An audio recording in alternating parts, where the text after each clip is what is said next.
Hello, and welcome to Wealth is Possible, the show where we talk about personal finance and building wealth. We are your hosts, Vino, Vince, and Evan. We'll be discussing various methods of building wealth and growing your cash flow, including the stock market, real estate, cryptocurrency, and various business ventures.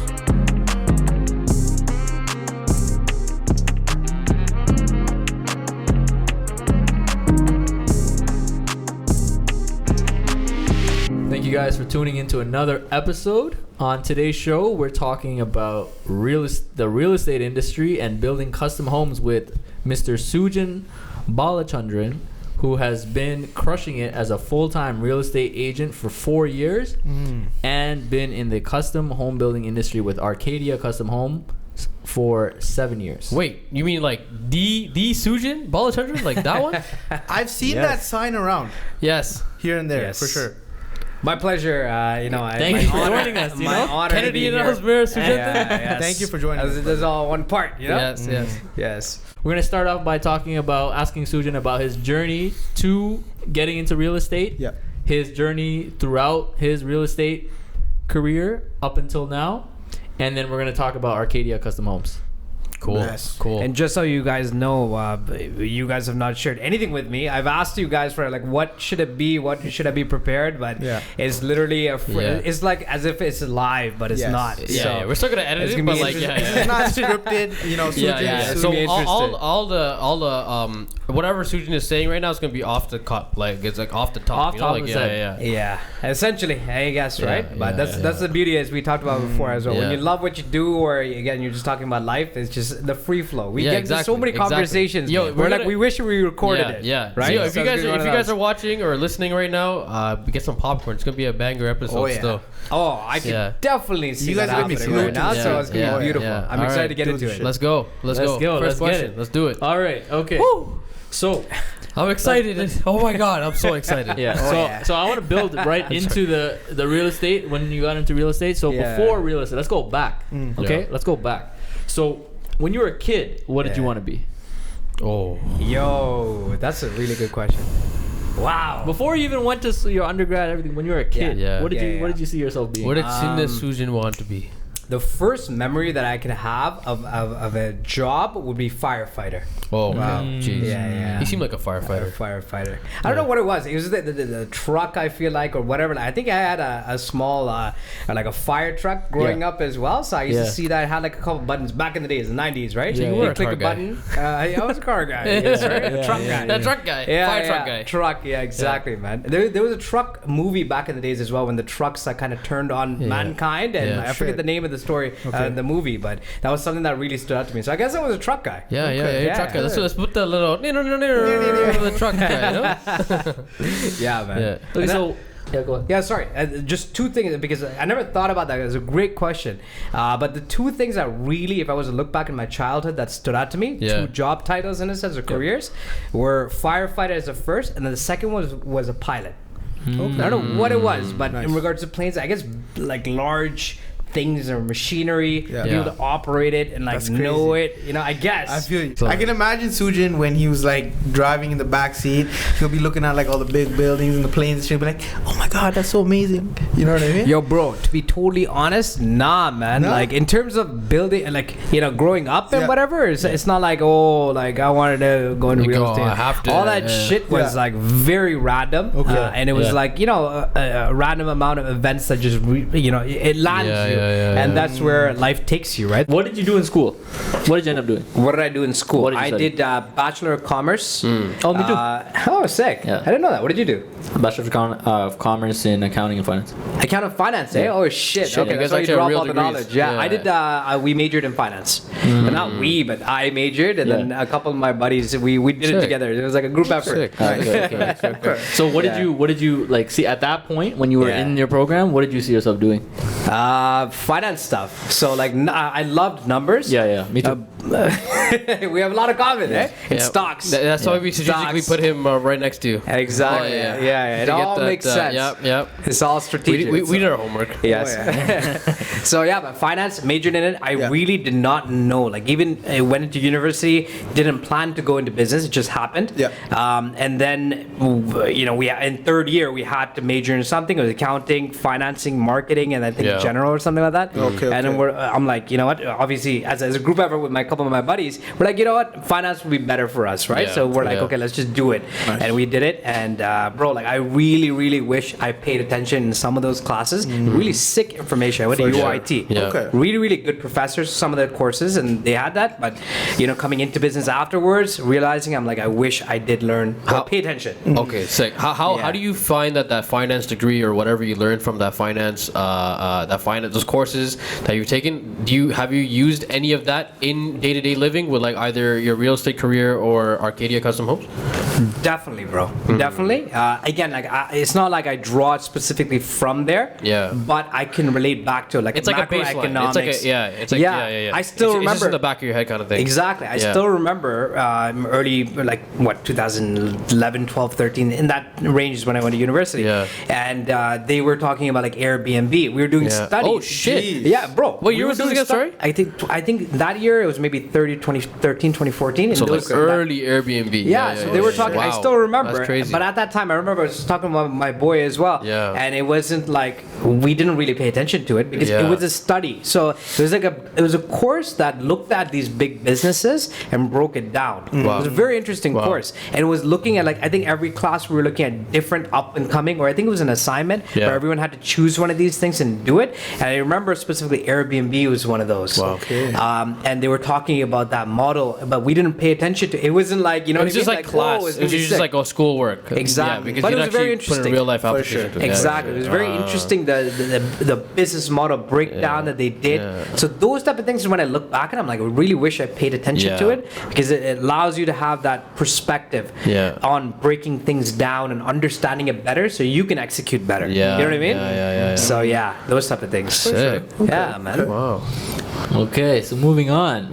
What were the jobs you had both prior to getting into real estate? Woo! The 9 to 5 jobs. I if had any, yeah. 2 jobs. Yeah. I worked at Walmart.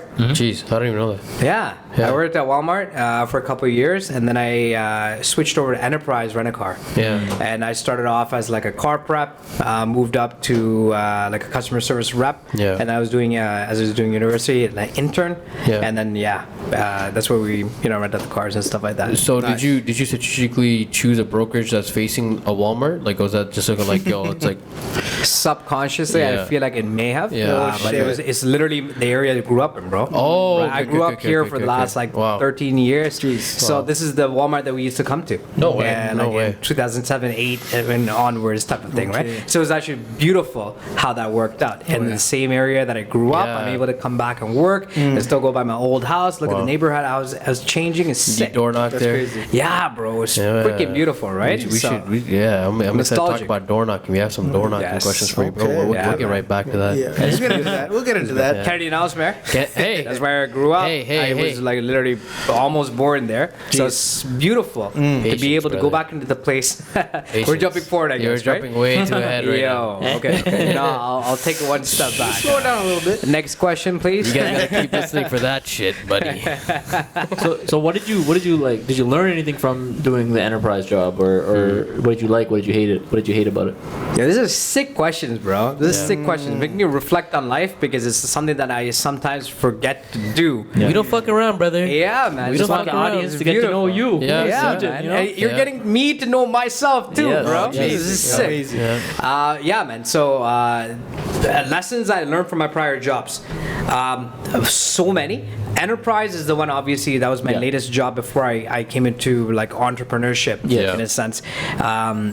It taught me to be professional. I remember they were very strict. Like you have to wear a white shirt or a light blue shirt. You had to be clean shaven. Very corporate. Yeah, very corporate, but it's enterprise, right? It's I very remember enterprise, yeah. the owner of it was, I believe he was like a military guy or something. So he came and started his own Makes sense. company, Yeah. and he kept Yeah. it like rigid. That's like, amazing. It's That's a crazy name, bro. Like, think about it. Even the name of the company, like Enterprise. the meaning of the company's name, Bro. like that's a genius. amazing company, $1 billion company. Yes, one of the top biggest worldwide. is the biggest. Yeah. I don't know about now, but Yes. at the time they When were you were there. acquiring, and I know that they've acquired their. They've acquired discount car rentals, which is like Discount. the direct They're competitor they're definitely taking in over. Canada, at least, or Toronto. Bro, whatever, yeah, these corporate. So it was fucking sick. And actually, going into it, Yeah. into my university, Yeah. and they offered me a full-time job and all this stuff as well. Wow. The career path I was going to was going to be like assistant manager Yes. and manager. Yes. And after that, it gets a little bit hard with the area managers.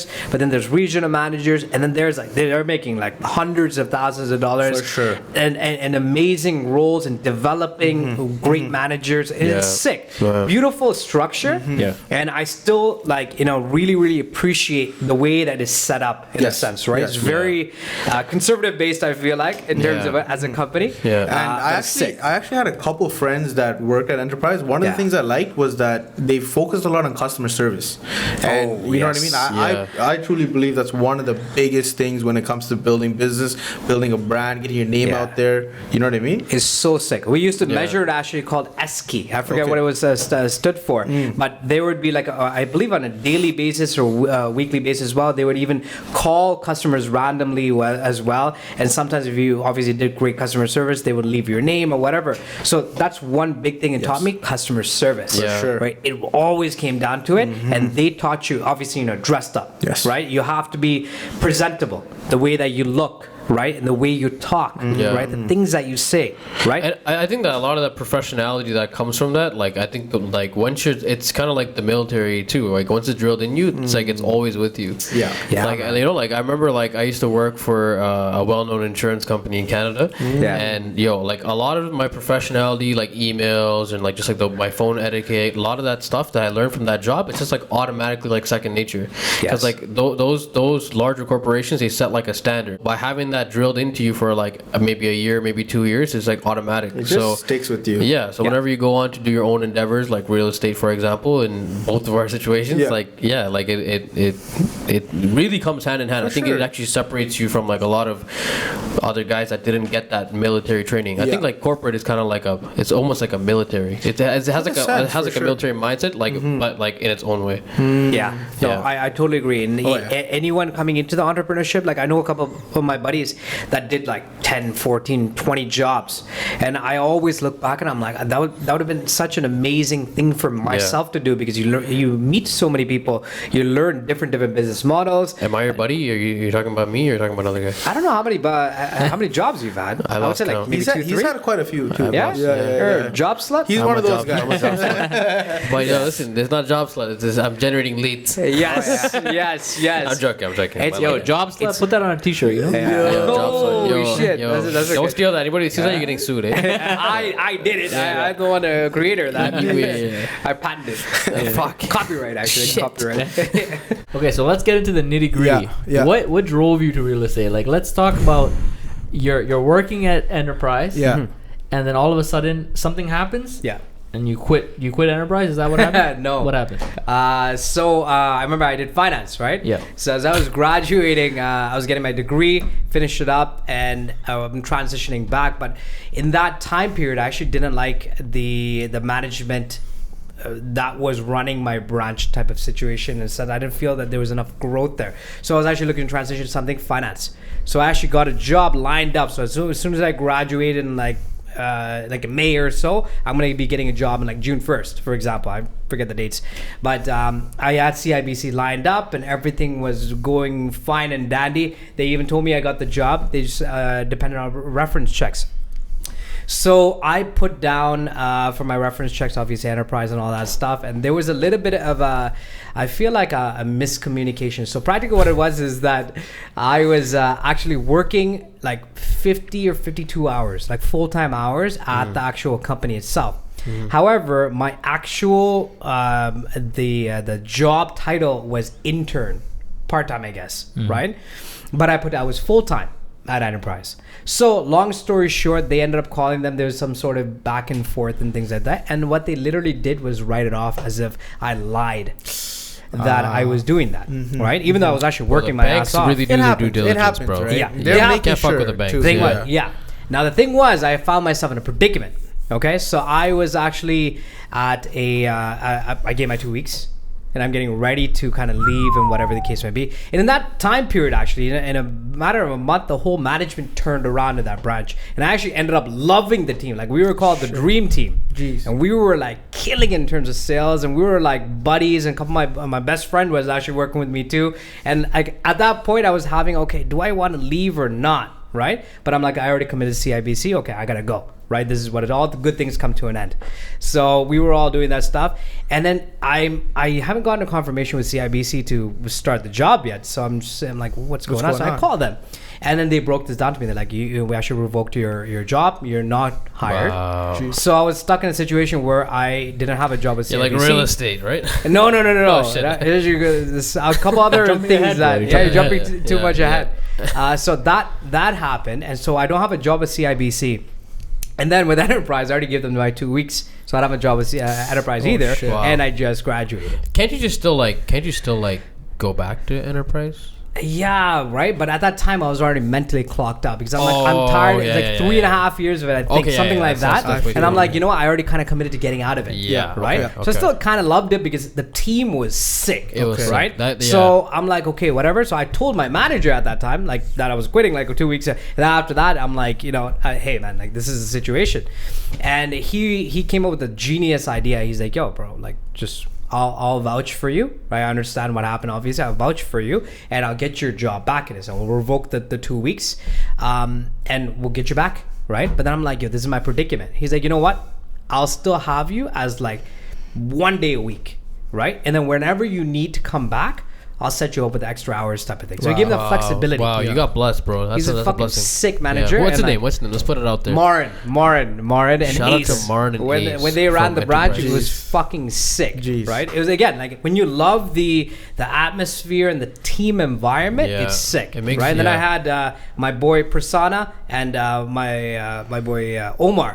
Shout So out to we Omar. were the 5 guys who were running the branch, and bro, again, we were the top branch in like the area. We were killing with customer service, sales, and like we were doing an amazing job. We turned that into like one of the biggest branches as well within the area. Savage. Okay. So that's how like we worked in harmony, and at the same time, you know what I mean, we were like, we turned into boys in a sense, right? Even no, but I closer. love how you were like, you know what? All this happened. I'm not just gonna go back to Enterprise. I know it's time for me to make a move and grow. And you didn't just turn back and kind of stay in the same place. Right, I love how you didn't do that, and you still looked for whatever else comes next, right? I guess so, bro. Because sometimes I look back and I'm like, yo, bro, the 20-year-old Sujhan had a lot of balls, right? And like, sometimes you look Most back people would at have that, been like, holy "Oh, shit. please, can I have my job back?" And they come back running back, right? Yeah, bro.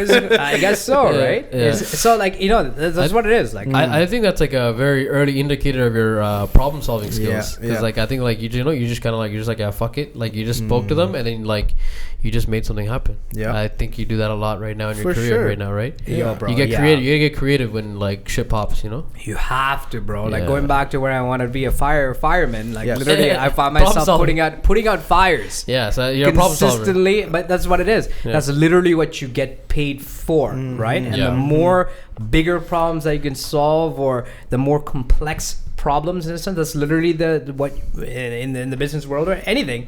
The more complex the Life, problem everything. is that you're solving, the more that you are going to get compensated for. that. and yeah. rewarded. That's right? literally what For it is. Sure. Yeah, right? yeah. So it's a beautiful thing that when you get the reps on it, Everything I guess. is problem solving. That's actually very true. It is. Yeah. It's very interesting when you look at it in that perspective, right? So actually, if I can just bring it back, For because sure. I didn't finish off the story. Yeah. So that's at that point is actually where I ended up taking on that job 1 day a week. Okay. Okay. Yeah.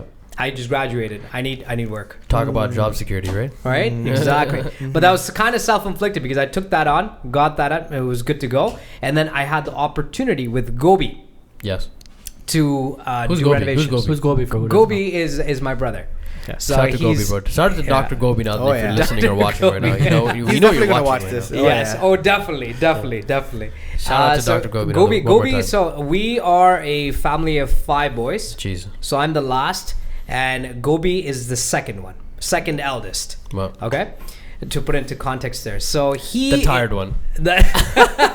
because he's consistent. Yeah, he's a one of the hustler, yeah. he's one of the fucking hardest working Workers. motherfuckers that I know, He is. and he is so like detail oriented Yeah. and smart as fuck. Yeah. Talk about problem solving. Yeah, exactly. Talk about Exactly. problem solving. He's a problem man. solver, bro. yeah. That's what it is, right? And he got that skill from a young age. He used to do like not renovation because like house, like handiwork. Handiwork in the house. Okay. Yeah, So he was like- always that guy. Exactly, because my dad took on that. He had that aspect of it. So, for example, the first thing I can remember in Kennedy and Ellesmere, Yeah. when we lived there, we decided to do hardwood. Okay. Right? Okay. That's the earliest memory I could have of some sort of construction in my family. And that's when it was like for like Gobi, right? Like the Gobi- lightning struck, and he's like, "I want to do this." Right? Yo, legit, bro. Yeah. Because my dad took it on. Yeah. He's like, I have 5 children. Yeah. They're gonna help out. Yeah. I'm gonna do this shit because you know what I mean. Like he's the only one working, supporting a family of 5 kids and a wife. Yeah. Traditional family style, Yeah, beautiful. Yeah. Your dad. Shout out to your dad as well. Your dad Oh, always yeah, still. man. Oh yes, Yeah, right. And shout out like to your dad. and he took that on, and Gobi was the one really stepped up to bat. Okay. And he helped to finish off the project. We were all there, like I remember chucking like these big wood pieces and shit. They're like, "Yo, get the right pieces. I take it and bring it over to him and shit." So, but yeah, that's what like we did Gobi that, took and then charge. tiles and Yeah. kitchen and all this shit. So Initiative. small thing. Initiative. Yes, exactly. And that's where Wait, he got to so- explore his. Okay. So, are you telling me that before Gobi did this first hardwood job, he wasn't tired? No, he was young, right? So he Okay, had a lot of okay. Yeah, and energy was he and excited like, and shit? I could assume so, Yeah. but again, I was a little kid, right? Yeah. But I can imagine that he was very like like, Suru suru. Suru. That's the word. Yes. That means active. active. Yeah, man. So he was. So bringing it back again to my initial story of where how I got it kind of towards this was that he was already kind of getting into the construction space and things like that. He had a Was lot that of, when he was like starting around that time that you're going into real estate? Was that when he was kind of starting going into renovations full time? Not necessarily. Okay. Before that, he was already doing like an apprenticeship because he knew that he wanted to do With that something. guy, like, yeah, yes, yeah, right. So yeah. he was doing that and learning how to do all these things from like 2010, something like that, maybe. And then we got an opportunity because he needed someone and he had his own company. And then that's when I had no job, right? So I'm like, you know what? Fuck it. I'm gonna go help my brother. Right? That's gangster. Do That's fucking some gangster. sort of business. Not everybody can do that. For sure. No. And did you also get guaranteed pay working with the Gobi, or was it like you work and then at the end of like the project, whenever Gobi gets paid, you get paid? Is that how that worked, or did he give you a salary? No, yeah, we worked practically on an hourly basis, Okay. right? But then again, we're figuring out systems and all that shit. Yeah. So In the beginning, it can be tricky and stuff, right? But of course, yeah, exactly. you guys, I still got paid, Yeah. right? But Yeah. it's like it is dependent on the customer, Yeah. right? So we would collect money and go through. I remember, I think one of the first jobs we did a sick job, and that's what one of the first things like when I came out of it, I went with him and the first job that it was literally just me and him. Did you have That any? was the deal. Did you have Yeah. any prior experience to doing renovations, or was that your first time doing renovations? Bro, before that I would help here and there, Yeah. right? But that was like the nitty gritty. you really picked up some tools. Yes, Yeah. exactly. Like we did. So we took a basement Yeah. in Oshawa, and we Savage. took it from 0 to 200. fully done. Yeah. Okay, couple rooms, kitchen, living room, all that shit, and I learned everything. Bro, I've actually been fortunate enough to work with Gobi and Jamil as well. Yes. Those two guys are like really good teachers. They don't even know that they have their own style of teaching, but they are really good teachers. And like, you actually like can pick up like I was so shit with tools and all that. I'm still kind of shit, but like after working with I got them, the it's reports. like, yeah, huh? I got the comments on Yeah, that, I know. so- Like, Gobi's probably watching right now. Like, fuck this guy, right? Kobe's like, yeah, I'm never calling this guy. No, he hasn't called me yet. He's out the payroll now. Yeah, but it's actually crazy, bro. Like just being around them and like just like having them like show you everything and shit. Yeah, Like yeah. for somebody who had like no idea, like they're really good teachers, both of them. So I hope you guys are watching or listening. You guys are good teachers. That's what it is. There's Please a- call me back. that's the thing with anyone with a wealth of knowledge. Yeah. Yeah. If you are showing that you are deserving to be able to tap into that knowledge and you show them that you actually fucking care, Yeah.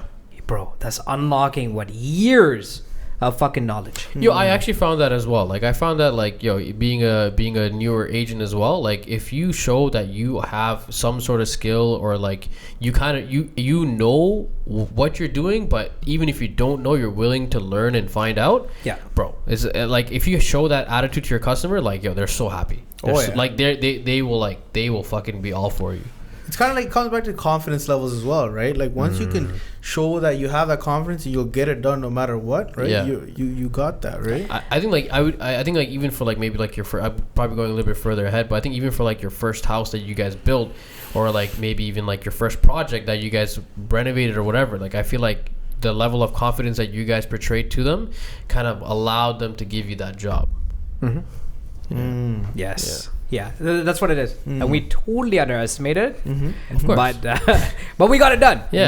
That's the main. I feel like the mindset. Yeah. And that as long as you have that go-getter drive, like I don't give a fuck what it takes. I'm gonna figure it out, and I'm going to do it because I've kind of committed to it. Oh yeah. Real estate. All or nothing. Yeah, a lot of people ask me about that whole, especially even in terms of real estate aspect. Just that example of it, right? Over the last 4 or 5 years that I've been kind of with it.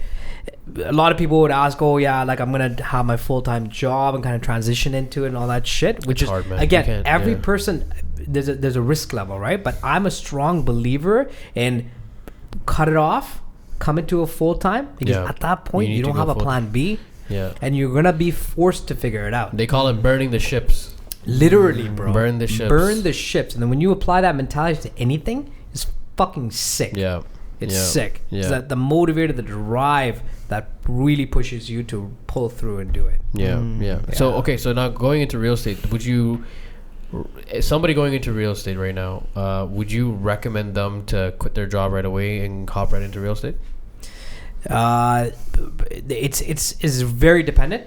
But I always urge that should be the aim.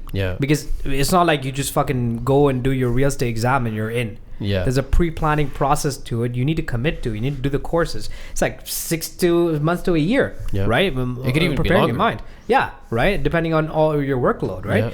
But I always do recommend have that. I think you guys had a video on that recently. Emergency fund, right? The rainy day fund. Have that shit, right? If your expenses are $2,000 a month, have that shit so you don't fucking think about it. That's a mistake I made actually. Came into it fucking with nothing other than credit cards, right? So I had access to that shit, and that ran me down as I'm just paying it. But I was like, this is my only. You know what I mean? This is the only rule. Guys, click the link above here so you guys can watch the credit card episode. I knew that was coming. Yeah. Yeah, that's a sick ass episode. And man, like, so again, I'm just learning from my mistakes. But again, people will, only do whatever, right? But yeah, coming back to that, if you're expensing $2,000 a month, have it for 6 to 8 months, so you don't have to have the worry, because you're not gonna fucking make the sales right away. You're not. Right? You might. Disclaimer. Yeah. But for the most part, you probably won't. And obviously, if you're tripping out about your expenses and this and that, you're not going to be performing as good as you would if you had that emergency fund. You had no worries, right? Yes. Yeah, exactly. I'd like to give my 2 cents on this one, because I'm a new agent as well. So when I first started off at a brokerage, like having the abundance of actual leads versus having like searching out for a lead because you need that next paycheck, there's I feel like your clients can kind of tell. They're like, oh, yo, this guy really needs a sale, versus like you're not really giving, like you have to give a fuck, but you can't be like, oh, yo, this one person that I'm speaking to is the end all be all. You can't go in with that. They call it in the sales industry, they call it commission breath. Commission breath. Right. That's what I was gonna say. Yes, because you're so focused and dependent. It's like a scarcity mentality where you're like, I need to convert this guy. So that at that point, it's actually a very bad thing. It's more. It does more harm. To yourself and the person involved, because now ethics and morals can now be tampered with. Not even just that. It's just the energy. It's like, it's like once the customer feels like you're pushy, they're gonna be like, whoa. They're gonna push them once back. they can sense that desperation, you know what I mean? Right? And like that's the thing. Like me personally, just going into the industry recently, like I felt that that shift going from like a brokerage that doesn't provide leads to a brokerage that like almost provides leads to a certain extent, right? Like I like guys just having that abundance mentality. It's like you're more laid back. Like so somebody's like, hey, you know what? We're not ready yet. You're like you're just like you're genuinely asking like, yo, why? Why are you not ready yet? What's going on? Oh, this is it? Okay, cool. I'll call you back in about 6 months. You know why? Because you have like 10 other people that you're working with.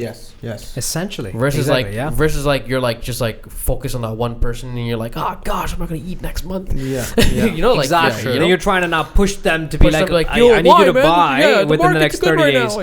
Yeah, it's fucked up, right? And again, everyone has their certain buying windows, and you want to do the best that's in the best interest of that custom client, exactly, in a sense, right? Exactly. So that's the way where you can have that abundance. Yes. Exactly. Yes. It always comes back to that abundance and scarcity mindset, right? You're one or the other. Yeah. Right? And Exactly. it's a magical thing once you really understand that abundance. Yeah. It's trained, I feel like, Yes, right? Because no yes. one's just born with that shit, Yeah. unless they're For conditioned sure. with their parents. Unless you're born into abundance, then like, I You guess still even gotta then- you even still gotta then, learn yeah. it. Conditioned. You still gotta Yeah. learn it. Exactly. Yeah. You were working with your brother, Yeah. and how did you go from that into becoming a real estate agent? Oh yes, yeah. So that's, I guess, working with Gobi, that was the introduction to construction, and then he was literally just like, bro, like you're good with people, you like to talk to them and all that stuff. You should go into real estate. I'm like, I never really even thought about it. And then the real estate market was just getting a lot of hype and a lot more attention and things like that too. I'm like, you know what, might as well do it. I had no idea at all what the fuck I was getting myself into. But at one point, I was just like, kept on looking at the website. I'm like, should I apply for it? And then one day, I'm like, fuck it. I applied for that shit, right? And that's the rest was history. Wow. I ended up studying for it and all that shit and went Amazing. into it. Yeah, Okay. yeah. How long did it take you to finish the course? It was 3 exams at the time, so I think like 4 months, maybe something like that, 4 or 5 months, going to class. It was before the change here in like Ontario. At that yeah, time, yeah. I was still going to class. Yeah. So I went to York University. So I went there. I actually went to the class and studied in there, and then we would do the exam on the last day and stuff like that, right? So I had 3 exams, and then I could start practicing real estate. I would do, I think, 2 or 3 more exams after that within another like X amount of time while you're practicing real estate. Yes, So it's an interesting time. And then after that is when they started changing it to, I think, 5 courses before you could do it, and then they took it over to college and like that type of curriculum. Yeah. Right. Okay. So yeah, Okay. yeah, good time, I guess. I got it. Yeah. Nice. So how would it work? Like you go to school in the morning and then like would you like work with Gobi in the evening kind of thing? I was like, I'm like, Literally. Yeah. For the most part, though, sometimes I would have to take time off. So he would have to carry my extra weight, but again, he helped me out a lot in terms of that, and you know what I mean. I had to pay money for it as well, right? So like I would have to still earn. So again, I don't know exactly what was going on in my mind when I committed to it, but I'm like, I got to do it, right? And I never knew what was possible throughout the career. I just did it because I'm like, I just know it's good. You know what I mean? And then after I came into it, I'm like, I stumbled across a gem of an industry and a gem of a business. Yes. As long as it's run properly, right? So I'm so grateful for the like 20-year-old myself, like 21, 22, whatever age I was around there, early 20s. I'm so grateful for the decisions that he made and the risks that he took, and as I refer to, the balls that he had to be able to pave the way for the opportunities that I have available to me today. In that sense, it's fucking sick. I mean, it never comes easy, whether you're starting real estate or opening up a franchise or opening up a store or whatever it is. You're starting your own business, and like, if you're trying to go in full time, it's not going to be easy. And if you don't have that emergency fund, it like you were lucky with Gobi, you were able to make it happen. All you guys out there that probably want to get into real estate, like it's going to be tough, and that's how it's supposed to be. Nobody's going to be able to just drop 10K for the courses and have money. It's like 3 or 4K or some shit. Yeah, 3 or 4K. Yeah. Okay. Yeah. Bro, I came out of university with $40,000 that I paid for that degree. Yeah. Right. So when people tell me that $5,000, $10,000 for a certificate or whatever, fuck. For lack of better, it's like, what the fuck? Yeah, right. You're not serious you make that about money it. back, like like that's like it's a joke, and that's the one thing that really, really rubs me the wrong way. And especially when I started, it's so interesting because when I started, it's such a stigma towards realtors, real estate agents, that, oh, I'm a real estate agent. Oh, you're you're a real estate agent? Another realtor, yeah. Right? You're a real estate agent. Like, bro, real estate agents make, you know what I mean, and the opportunity to make more than lawyers and doctors, again, if done properly, right? Yeah. And I'm just regarding it from a monetary aspect, Yes. in terms of a lot of people that have psychologically, you know what I mean, like, oh, a doctor or a lawyer, for example, Yes, right? yes. Growing up, it's just like they associate that with the money that they earn. Just for example, of course they go through years of study and they're intelligent people. Of course, there's a different merit to it. But off the bat of it, people judge it based on, okay, a lawyer making X amount of dollars. Right. Oh, he's up here. But I think there's Right? also respect for the schooling too. I think like the years of the study and all that stuff, and like I think for the doctor, it's like, oh, they save lives, and then the lawyer, like they're crucial. But I think like real estate agents, like I feel like it is like there's a lot of bad apples that kind of ruin the reputation of realtors. But you know, there's like, at the end of the day, like all of these, like dealing with like buying and selling a home without having a realtor to be there for you, it's actually like pretty serious. Like it's actually not as easy as it seems. Yes. Like the realtor, like a good realtor will do all the due diligence and Yes. make sure that your transaction goes as smooth as possible. And whenever issues come along, whether it's your fault or not your fault, or whether it's regarding a property, the realtor is the one that's going to make sure to problem solve those issues and make sure that things go clean at the end of the day. And then your main focus is to move into the house, but in order for you to move into the house, there's a lot of things that need to be done and organized in a specific manner. Yes. For it to actually go down and happen. Exactly. Right? For it to go down without any problems or any risks, or you know, like, you don't want to get into trouble, right? So when you have that realtor there, they're gonna make sure it goes smoothly. Yeah. Of basically, course. right? Yeah. Right. Well, that's just on a transaction basis, right? We're forgetting the fact that, you know, real estate is one of those asset classes that make people wealthy. Yeah. So at the end of the day, as a realtor, the other aspect of it is they're advisors on making people wealthy. Right? Again, the realtors that run it like a business, looking at it long-term wise. Exactly. Yeah. Right? It's essentially like a portfolio manager, especially for investors. Of course, there's people that, you know what I mean, have the one home and they want it for their family. Again, those realtors are able to service it, make sure it's smooth, right? But again, that's why there's still a value that comes with it. Hence why there's the X amount of dollars associated with, you know, those transactions, right? And again, bringing it back to, that's why like the schooling aspect of it, writing 3 exams and becoming a realtor is a fucking joke. The whole point of the schooling for the You know what I mean? Yeah, the whole point for the schooling for the real estate is to kind of know what you can or cannot do in terms of like, just like, it's more so of like a how to not get sued kind of thing, right? It's kind of like just the rules. You're pretty much just reading the rules of the playbook, but those rules in the real world are completely different. And you know, like they don't talk about how to they don't talk about like how to grow a business, because at the end of the day, people think that, oh, I get my real estate license, I go to a brokerage and I'm getting leads and I work for the brokerage. It's not like that. You're the brokerage, yeah, they're gonna give you like support and all that stuff, but at the end of the day, like the brokerage, it's where you're parking your license, so you can start your real estate business from scratch from there. It's still a business that you're doing at the end of the day. Yes. And every single principle that comes along with any other business, you have to apply it to the real estate business for it to be a successful business and for you to have a consecutive income. So for you to actually have an income you can rely on, you need to have those systems in place. And like, yeah, it's literally like that license is literally like just like like an access for you to sell real estate, to start a real estate business. Yes. So that's the license portion is just such a small portion of starting real estate. So I think altogether, like, yo, like if you're looking to get into real estate, it's not going to be easy right off the bat. Yep. Because it's a long barrier of entry. But yo, once you're in there, like, yo, like like once you actually start making money, it's very, very, very rewarding. Yeah. I think the point that you were trying to make is Yes. the return on investment. Yeah. Of becoming a realtor versus a doctor or a lawyer, where you got to put your med school and law school $100,000 to make Time. X amount versus real estate, where the sky's the limit. Yeah. You make there's no cap on how much you can earn, and you put in what, $5,000, right? Yes, and a not shitload true? of time, And time, yeah, to time, make yeah. that, you know, But in terms systems. of monetary, Yes, just pure. If initially. you're just looking at just money, Yeah.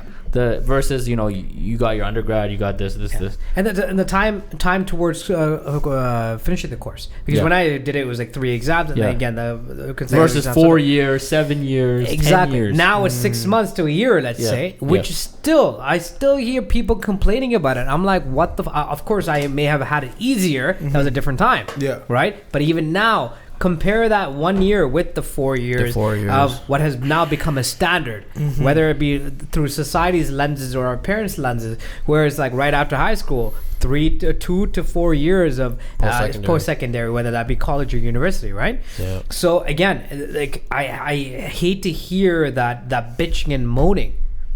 When you're gonna fucking do something, do it and see it through all the way, right? Yeah. And again, putting your all in and not having a plan B will always serve you much better. That's Yeah, the point I yeah. really want to drive home. In your first year of selling real estate, Yeah. what are some obstacles you faced? So I didn't know what I was doing. I just came into it. I didn't know what the real estate industry was about. I met Sujhan, and Who's Sujhan? Sujhan is the broker of Royal LePage Ignite. And growing up, he was the guy that was dominating the area that I grew up in. So I always looked at him like a role model, right? I'm like, yo, this guy's killing it, right? Everywhere I see, he's just like fucking like everywhere, right? Yeah. Brown guy, killing it in like Highland Creek area and like all this stuff. So like growing up, I looked at, and then you know, he opened up a brokerage, and like after I got my license, I'm like, I want to go learn from this guy. So I went there, and I didn't even know the whole way the real estate industry works. I just came in and signed up, and then he gave me tickets for a conference, and at that time I need to go to renovations. Who was the conference? Construction. Who was the ticket conference for? Sorry, Who was the conference? for Mike Ferry. Mike Ferry. Mike Ferry, yes, right. So I actually took time off to go and go to the conference, and I remember like pulling up. I didn't have a car, and I had to borrow my dad's car to go there. And I parked it up, and I'm like walking up to the door, and I see like Range Rovers and like freaking Porsches and everything parked up in the front. I'm like, those are sick cars. And I walk up on the first day, sit down in the front. Right, and I was just so eager to learn, and I go dressed up, and I go sit there, and it's just like a room of like 300 400 agents, and they were doing like a seminar, and that's when I first realized how if you ran real estate like a business, the potential that there is, Yeah. but at the same time what that requires of you, which is to do sales, right? Be a salesman, right? As negative of a stigma there is towards the word salesman, you have to be able to be a salesman, which is go out there, look for business, talk to people, let people know that you're a real estate agent, you know, in that industry. Because when I came in, it was just like real estate agent, or you're just another real estate agent. So they even touched on that in the seminar. They're like, do you want to be a real estate agent, or are you a secret agent, not telling anyone anything? And I'm like, bro, that's literally me. Because I'm just like, I'm not telling anyone I'm a real estate agent. So how the fuck do you expect to make business? Yeah. You gotta tell the whole world, right? So they taught the core fundamentals of it. And by the third day of the conference, obviously they're doing sales too. So they were selling their coaching and mentorship and stuff like that. By the third day, I was so convinced on it that I'm like, if I invest through coaching into myself, and I have someone that would be able to guide me through it, then I think I could figure it out. I have a better chance, fighting chance. Yes. That's crazy how you like went right in for the coaching like that. I feel like usually like the people don't really see the value. Yeah. Obviously, like Mike Ferry is a really big corporation, and like they're really good at presenting their product, and like they definitely sold it to you. But Yeah. I feel like the I feel like the average realtor won't even go to a conference even if they had a free ticket. So what was the value of that ticket? Do you know? For that A first couple ticket? $100. Couple $100. Did you pay Yeah, for it, or did they $300. Sujhan give it to you for free? Sujhan got me, man. Sujhan's a G, Yeah. bro. Sujhan's a G. I hope he's watching right now. Bro, You're a G. yeah, he's like hands down, like, you know, He's a real such chief. such an amazing soul, and that's what it was, right? He's like just investing into people that he's He sees seen the that potential, Yes. Yeah. right? So he just put it out there and gave it to me. He knew that, you know, and we only knew each other for maybe a couple days. Yeah. You know what I mean? Wow. Yeah. So, you know, he had that blind faith. And again, I had the blind faith that the one thing was on the third day, I wanted to sign up, but my bank account did not want to. Okay. I literally had no money. I was coming into it like fucking broke. So I remember I called my dad. And I was telling him, I'm like, okay, listen, like, this is the situation.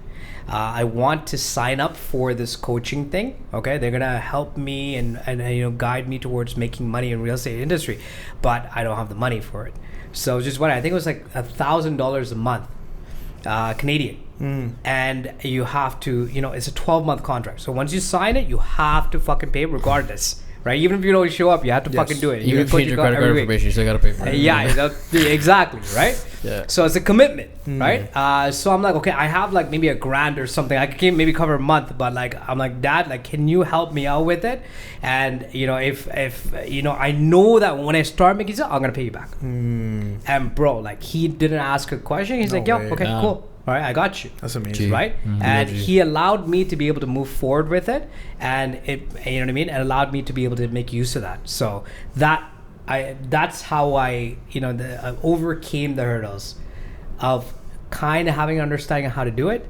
But then that opened up a whole new can of worms of skills that I need to fucking work on, and understanding myself and schedule, and like so many obstacles that allowed me to be able to have a support group. I had Sujhan, I had my coach, I had other agents that were around me, right? I had my family, I had friends to be able to kind of talk to. So all of that kind of, you know what I mean, came together and took a good amount of time for me to be able to put in the effort and the consistency, right? I would show up to the office at like fucking 6:37 a.m. Wow. And every day I was doing it, and I'm like, why the fuck am I doing this? I'm not finding the results I'm looking for. Like, what is it? But I had like a lot of skills to work on. You know what the beauty about real estate or any sort of sales industry is that for you to have more business, you have to improve yourself, because you are the main product. You are the product and or service. So your for face, your yeah, the way you right. talk, So the for way you to make more money and for you to actually be somebody relevant in the space where there's so many other agents, you have to improve yourself. So if you're somebody who's like really big into self-development, this is one of the greatest industries for you, because it's like when you didn't even, like, we say this on like all of our podcasts. We say, if you don't know, you don't even know that you don't even know. Right? And like, so until you signed up for that Mike Ferry training, you didn't even know that you were lacking in all of these skills that required you to be the person you are right now. You didn't even know that those qualities even existed. So I think first thing first, you stepped out of your comfort zone and you signed up for a program. I'm pretty sure you probably never done anything like that before. Yeah. Have you ever done any First coaching time. program? Yeah, you just went blindly first into time. it. Yeah. And because you attended that seminar, like, that opened up this whole new world for you of like eliteness, right? Where like you didn't even know existed. Wait, what was the Yes. value of that seminar again that you paid? A few $100. Like, I didn't pay it. No. The course. one that you signed up for $1,000 a month. for USD. 12. What was the no, total no. value? They at that time, it was actually USD. At that time, they were running a promotion where there's Canadian. Oh, So wow. it should have been like $1,200 a Jeez. month, but it was Canadian. So I got very lucky on that. So but what was the total value? $1,000 for 12 months.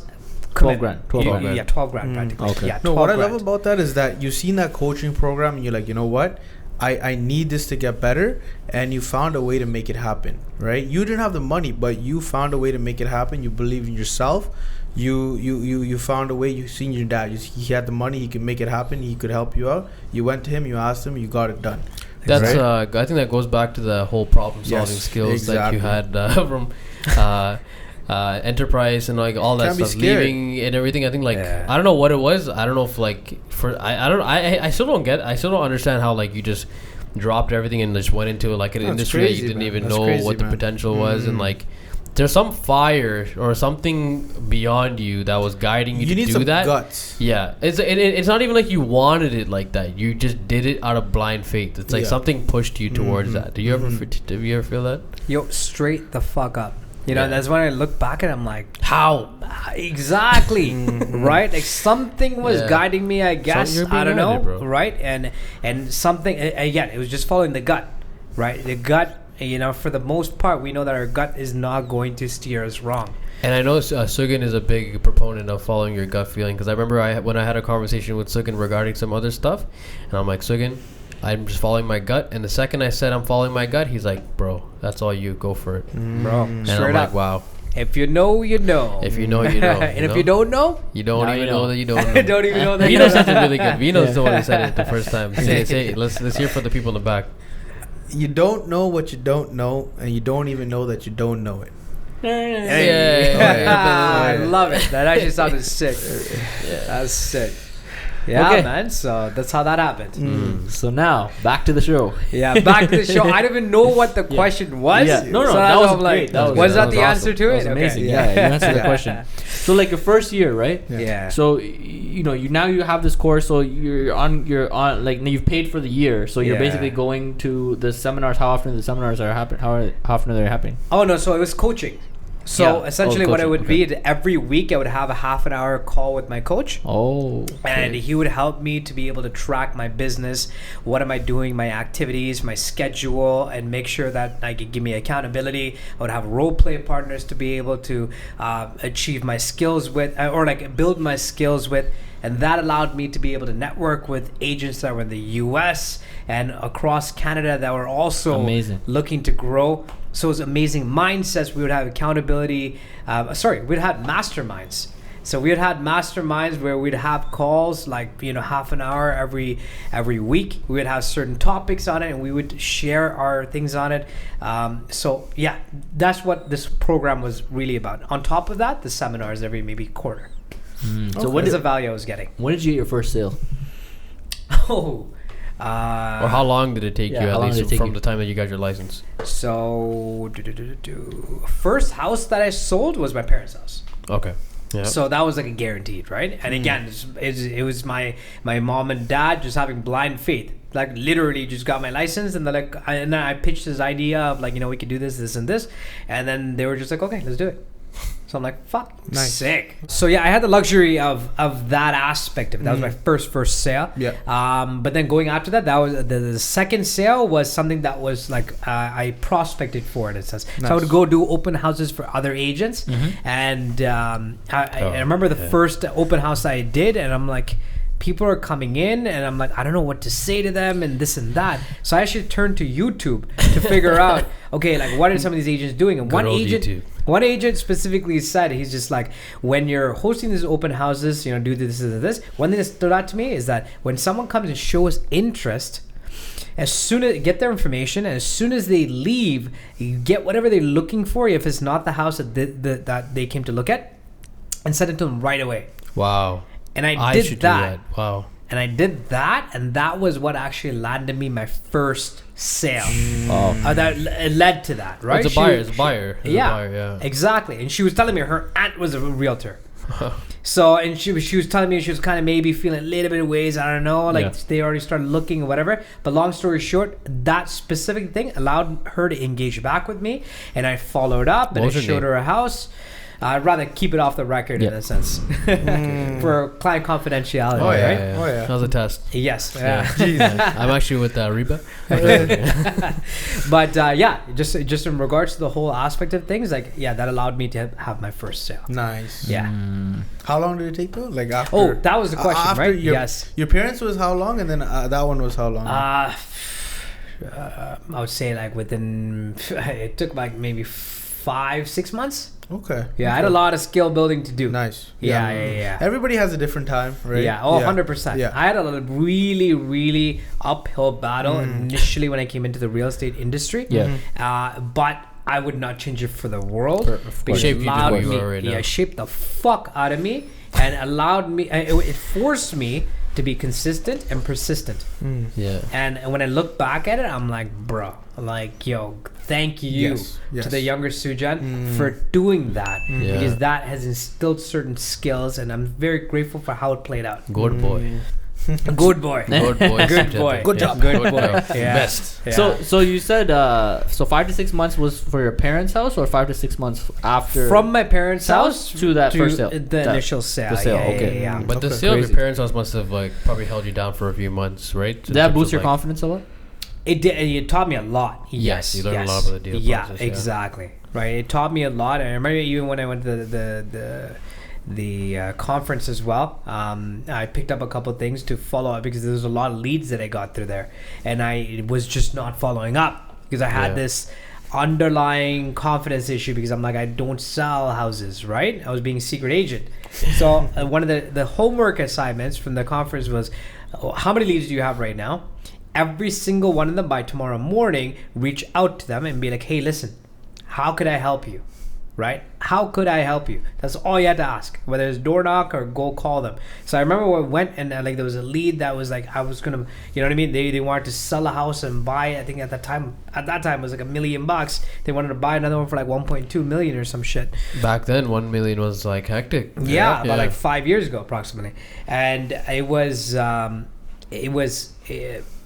didn't follow up. Yeah. So when I'm gonna do the homework, I went and followed up. They're like, I already listed and sold. Yes. And An they just amazing did it. lesson on following up. Exactly. And they just did like 2 weeks ago. Yeah. It was when they just listed it 2 weeks ago, and it went and sold. Now they're buying another house with that same person. I'm like, fuck, right? If I actually followed up, it was right there. Oh, yeah. Yeah. Right? That's it. But Yo. again, I know like following up is so important. Yes. And like Yeah. real estate essentially, or like any sales is essentially, it's like it's a numbers game. And then like and you told me this before too, it's like you just want to get in front of the customer. yeah. That's it. You just want to get in front of the customer, Yeah. right? So usually if you're just first, if you're like I've even signed a few buyers the same way, and they were just thinking about it, right? People are always thinking about, like, people are going to eventually think about moving. Yes. Right? So if just say you're thinking about it, and you happen to cold call that person while they're thinking about it, you're like, yeah, I was. Right? And then you're like, and just because you're the first realtor they spoke to and you were competent, they just choose to be Exactly. literally like that. It's literally like that. Exactly. And even if you're not competent, because again, when you're first starting off, you're not competent, Yeah. right? Because you haven't had the reps, you Yeah. don't have the knowledge and all that stuff. However, to replace the competence, it's the go-getter, that mindset. Figure it I out. don't know, but being honest, right? Like I don't know the answer to that, but I'm going to go and get the answer, and it's hopefully going to be the right And answer. it's a professional way of saying that. Like, hey, listen, like I this is what I think, but I don't know for sure, but I will find out for you and I'll get back to you. And usually, like any time that that's happened with my clients, like, I'll tell them that, and I'll literally figure it out in like within the next 5 minutes, and I'm calling them right back within that 5 minutes, and they're like, oh shit, you're fast. You're like, of course I am. stands out. Yeah. Stands out. Yeah. So small things. And doesn't after I'll cost you any message money. them again just so that they remember what I said. Yeah, and it doesn't cost you any money. It's free. It costs your time though. Yeah, discipline. Yeah. And heartbeats. Yeah. So let's talk about door knocking. Yes. Oh. Oh shit. Can you explain what door knocking What is door is? knocking? Yeah. Door knocking is when you go and knock on a door and you introduce yourself and you ask through a strategic through a number of questions how Using you a can script. serve a person. Okay, so That's the way I what would define it. what got you into door knocking? Like, did someone? So good. Yeah. Oh, wasn't Mike Ferry? No. Huh. Sugan was the one that introduced me to the idea of door knocking. He's like, go out there, fucking knock doors. Jeez. So What was yeah, this? When was this? when I first came into the brokerage. Oh, Yeah. so from the beginning you were door knocking. Oh, yeah, but like I was being very, being for a lack pussy? of better words, I was being scared about it. So I remember I would pull out. Honestly, bro, I feel like for the average person, like going to like somebody's door, literally walk out to somebody's door and knock on it, be like, yo, are you gonna buy or sell? That's literally I remember I pulled up to my first like session I was gonna go do, and I went and I was just like, literally looks like it's gonna rain right now. I don't know if I want to really do this because I Oh, might start. You gotta Demon, test demon. it right off the yeah, bat. Yeah, right. Yeah. So You I'm don't like, know you know what what? you're doing. Go back inside. It's I'm raining. like, exactly, Yeah, it's right? like So I demon gave into target. that shit. Yeah. Another time I came, I'm like, you know what? I think I'm gonna go get a coffee. Right? I went and got a coffee Yeah. and chilled, like talked to myself. I'm like, oh, you know what? I only had like an hour to do it. Now it's like only 40 minutes left. Fuck you, I'll do tomorrow, right? And then eventually I'm like, stop being a bitch and fucking do Yes. it. Yeah. Right? Yeah. So How long I did it just take? pulled How long up. did it take to I get think to like that third or fourth time. I'm like, yo, fuck it. Right? Stop giving excuses. How Let's did you do this feel? shit. How did you feel first walking up to that first door? It was scary, right? Yeah, it was definitely scary. But I went and just knocked, and then they opened the door. I'm like, hey, yeah, like I'm Sujhan. I don't know what I said. Some random bullshit. Yeah. And it didn't work. Yeah. Right. But I Yeah. went through it and I proved to myself it's not as hectic. It's not as hectic it is. as it. Have you Yeah. noticed that after you knock a few doors, like it just turns into like a rhythm, and you're just like you don't even care. You're just like by like the 10th door, you're like. Right, Yeah, you're like legit, yeah, exactly, right? Yeah. Because it's just friendly people, Yeah, right? yeah. And when People they're are in gonna be like, front of them, they don't want to be a dick. yeah, Unless you're a piece of shit. Yeah. But when you're going with a smile, you're courteous, you're asking them nice questions, you genuinely care about, okay, you're here for fucking 30 years. Why are you here for 30 years? yeah. You know what I mean? And they're like, oh yeah, my family lived down the street. Oh, my sister there, my thing there. That's fucking interesting. Yo, right? it's- Holy shit. How long have you guys been doing that? It's actually very interesting because like if you just go in, like obviously at the end of the day you're going there to generate leads and make sales. Yeah. But if you just go in with like an actual genuine interest and you actually go in there and listen to them and you ask them questions, you actually learn so much about the neighborhood and like you learn so much about the history of the place and shit. Yeah. So by the time you get to like the end of the street, you're an expert in the fucking you're a community expert at this point. You're like, Yep. yeah, I just spoke to Margaret over there. She said she bought it back in 1974. Were you here in 1974 as well? And you're like, no. You know, like yeah, I was actually here when this park came in. Now you know that the park fucking came in. Like And then fucking it gives yeah. you more rapport because you're like, oh, you know Margaret. You Yeah. talk to Margaret. Exactly. Oh, you know my neighbor. Exactly.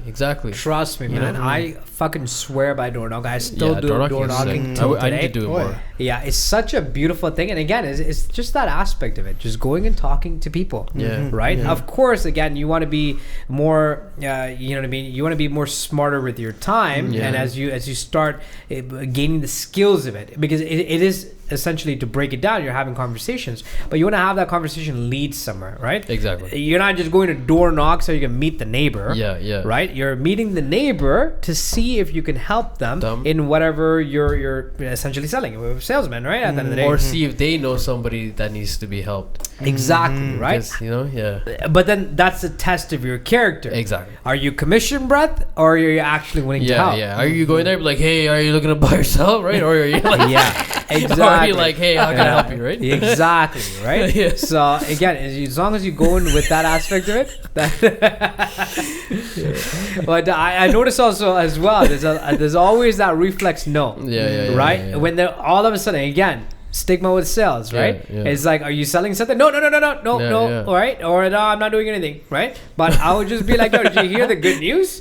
Right? Yeah. Your neighbor just sold for $1.2 million. Yeah. And they're like, what the fuck? Right? Even if they're like, no, I don't want to sell. Oh, no problem. Like, how long have you guys been living here? Yeah. Because I genuinely actually care. Yeah. Right? And they'll be like, 20 years. And Yeah. I swear to God, I'm very genuinely asking this question. Yeah. 20 years ago, how much you fucking buy this house for?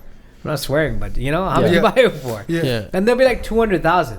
And I'm like, I'm like, congratulations. wow. Yeah. You're like, damn. In 20 years, you've 6 times your money, right? Which is honestly amazing. Yeah, that's actually right? amazing. And then, you break their guard. I'm like, yeah, if you were to move, where would you move next? Just Yeah. hypothetically. Yeah, If you were to move. Yeah. Right? Oh, yeah, Pickering. Right? Oh, Pickering. Why Pickering? Oh, my sister lives there too. I've been meaning to. Oh, when were you planning to do that? If that was the case, maybe a year, 2 years. Interesting. See, you've opened up a conversation. Yes. Now you're adding Right? information to your CRM. You know when you're gonna do the follow up. You're adding names and numbers to the funnel. Not Right. only that, but you're discovering through that, right? Yeah. Now they're saying 1 or 2 years, right? Just curious, right? If you can do that move today because the market's so hot, just for example, right? Yeah. This is a script I used in not 2020, Yeah, 2021 yeah. fucking real estate markets. This is like normal market conditions where the markets are going up by 3 to 5% Yeah. annually. Yeah. You know what I mean? Healthy fucking increase. Yeah. But this is just the case. If you bought for 200, Yeah. Your house is worth 1.2 million today. Yeah. Right? And you know what I mean? There's an opportunity where you can potentially move over. Would you consider doing that today? Yeah. And people will just be like, yo, I never thought about it. Yeah, Yeah. maybe. Yeah. Right? Hey, these are the homes that are available. These are what recently sold for X amount of dollars. Holy shit, I never knew that. That's providing value. You're bringing value You're to their educating. door. Yeah, you're educating. Yeah. Right? Yeah. And they then can tell it's genuine. exactly. tell when They, it's they genuine, can right? tell that this is value that they Yeah. can work with because they didn't know about it. Yeah. And remember what you guys say. If you don't know, You don't even know.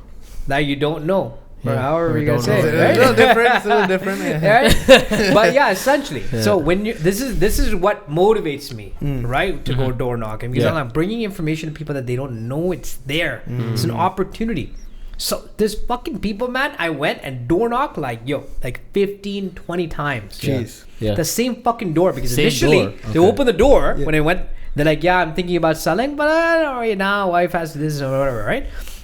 And a listing in the same neighborhood, so whatever. Like I followed up. I'm like, there's an open house, whatever. Every time I went to the door, they didn't open it. They're And like, then oh, it's this guy again. Yeah, or they would open it and be like, oh yeah, I'm busy right now, whatever, right? And then I remember like, no word of a lie. Like Yeah. I think 12 or 15 times, something like that. Kept on going to the door, and then the one day I caught them. And the guy's just like, I was literally just telling my wife, because I seen your sign down there, that maybe we should call him. Right? And we ended up going consistency. on to actually providing the value with them. Like, this is how much your house is worth. This is what you can do if you're willing to relocate. Give your family a much bigger house. You guys are a growing family. And they were so grateful Yes. for that information because they're like, they never even knew they could do that. Yeah. It's like Scotiabank. You're richer than you think. Oh yeah. Yeah. Oh, Literally. Yeah. Perfect Right? slogan. Exactly. And Yes. yeah, bro, they ended up, having a transaction with us, and they were so grateful because they didn't know that information. And if we did not go out of our way to bring it to them, forcibly in a sense, Yes. right, persistently, Yes. to give them that, like, yo, this is what you can do, they would have never done that. They would have been living in the same place. See, like Sujhan didn't go in there and we're like, yo, you have to sell your house right now, eh? You have to move. Nah. Sujhan's just like, hey, by the way, you have 500 grand in equity, right? Just letting you know, right? Yeah. And then you walk by. Exactly. And he did People that not- 12 times. Do these people like not? Is there a lot of people who don't know the value of their home? There's so many. Most people don't know the value of their home. So Really? many Yeah, people. yeah. Most people don't know the They value just, of their home. yeah. Yeah. Right? They just want to. They're just living in it. They're Yeah. just living. And Also, like, yo- because it's changing so fast. Yeah. these Yeah, days yeah. as well, right? Like I would even argue like, yo, like take advantage of that free home evaluation a realtor gives you, because like they're literally coming in there and they'll tell you, oh yeah, if you do this to your kitchen, it'll be worth an extra 10,000, 20,000, 40,000, or if you do this to your house, it'll be worth an extra 20,000, 30,000, 40,000. Like they'll tell you what's up. So then like, you do the numbers, and then if the opportunity presents itself, hey, maybe you can get into that dream home you've always wanted to move your family into. Maybe you can retire earlier than you actually thought. Maybe you can make that other investment pulling out money out of your house. You don't need to sell your house. You can pull out money. There's so many options. Yes. What Right? what would be like the good things that a good real estate agent can inform somebody of? Like what is like the most, like something that's like, okay, this person's a good real estate agent. Either one. Lots of things. Are you talking about, like, in terms of trait? like value adds that they can give Value you, adds. like like I when would you're say at- like let them know what the current market conditions are, what their home is currently valued at, like Yeah. There are future options. value.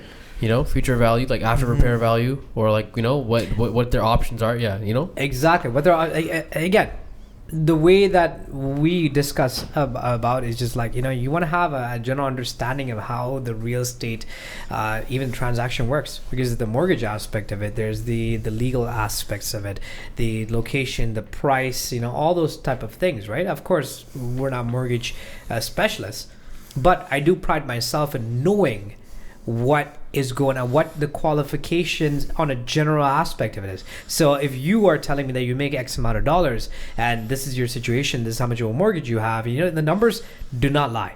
Yeah. That's what I always tell my clients as well, and prospective clients, You do, even at the yeah. door, every fucking time, right? This is the opportunity that we have, but everyone's situation is different. Right, you may have $0 mortgage, but this guy refinanced like fucking 2 months ago, and he has a $700,000 mortgage. You know what I mean? So everyone's situations and opportunities are Yes, different. yes. We need to spend that 10-15 minutes, go through the numbers, and do not take my word for it. Let me show you literally facts and figures.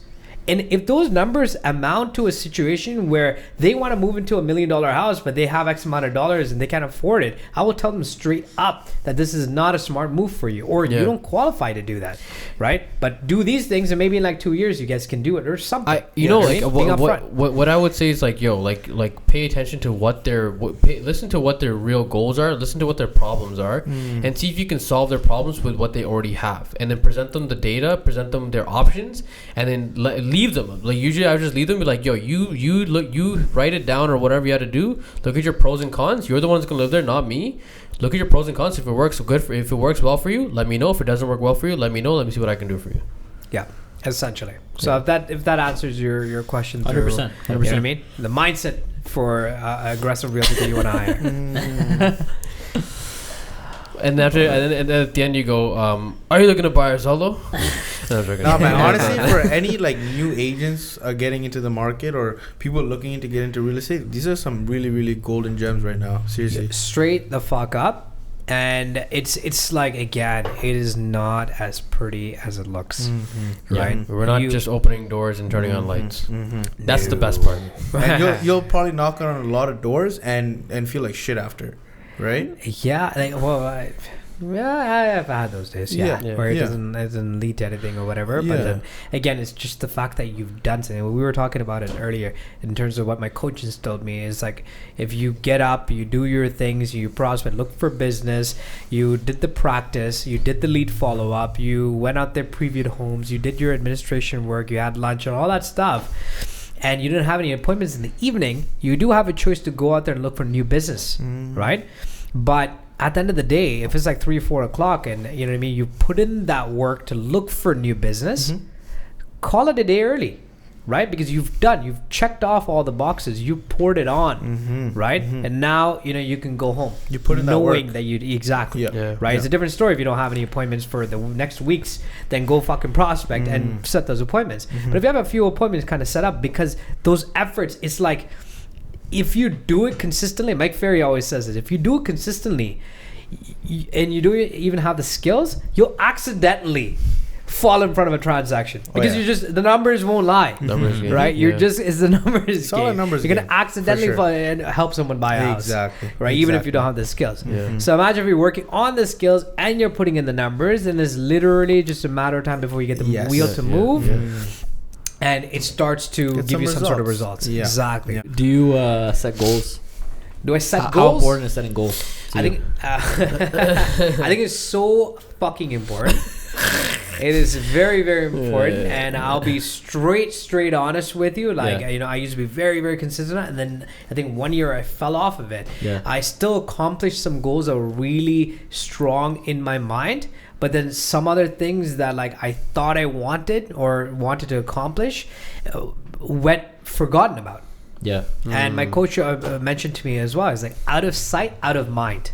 Right. You need to get to the basics. You need to, like, what do you want? And that doesn't mean just materialistic things, right? That can mean 100%. That's something that will motivate you, right? So, for example, you want a waterfront property, for example, or you want a fucking an exotic car, for example, right? Or you want X amount of dollars in the in your tax-free account or stock market. Those can be an example of monetary or materialistic things. Or you want to be able to be like, I want to work. You know what I mean, and make sure I pour it on so that on the weekends I can go and be with my parents and spend time with them, right? Or I want to get a vacation for my family because they fucking deserve it, and I want to take them out, but it requires X amount of dollars, right? So now it could be a question: is it materialistic, or you know what I mean? Are you working towards your other equities of your life in a sense? You know what I mean? So I think all of those goals are very, very important, and to have a well balanced goals. So do you set like quantifiable, like monetary goals within a given period, or like number of sales within a given period? Yes. You do that? Yeah. So we kind of try to stay away from monetary aspect of it, because it's always changing. It's always gonna change, And plus, again, you don't want to have that commission breath aspect of it. Right? Because it's very easy to get complacent as well in the industry. So you want to have it more like units based, or families helped, for example. Families helped. That's good. and then you reverse engineer it. So for the Yeah. year, I want to help like 40 families or 50 families. And this is part of your coaching program as well, right? Like I think they kind of help structure this stuff for you as well. It's the right? fundamentals, bro. Yeah. Yeah, right. Because when I learn all this shit and I talk to Sujhan about it, he's like, he already knows it, right? Because he's done it for like 10, 15 years, Yeah. and like he learned it. So this is like industry lingo that they don't teach us in the courses. In the Aurea or Humber College course, yeah. Exactly, right? So it's just so important to get the field knowledge, and you know what I mean. You can pour it on for 2, 3, 4 years, mentally riding the roller coaster, just like any business, right? Sometimes it's great, and sometimes it's fucked up, and then you learn through all that, and then after 5 years of doing something, for example, you learn, okay, yo, this is how you should do to go higher in the industry, or you could pay someone, for example, to be able to shed some more light, guide you in the right way, to be able to shave those 5 years down, so you can, you know what I mean, you can expedite Get ahead of your progress. Yeah, which I'm a strong believer in. Like I see a lot of value in it. For sure. What does success look like to you? Holy shit, some deep ass questions. Success. What does success look like to me? Yeah. I will really relate that back to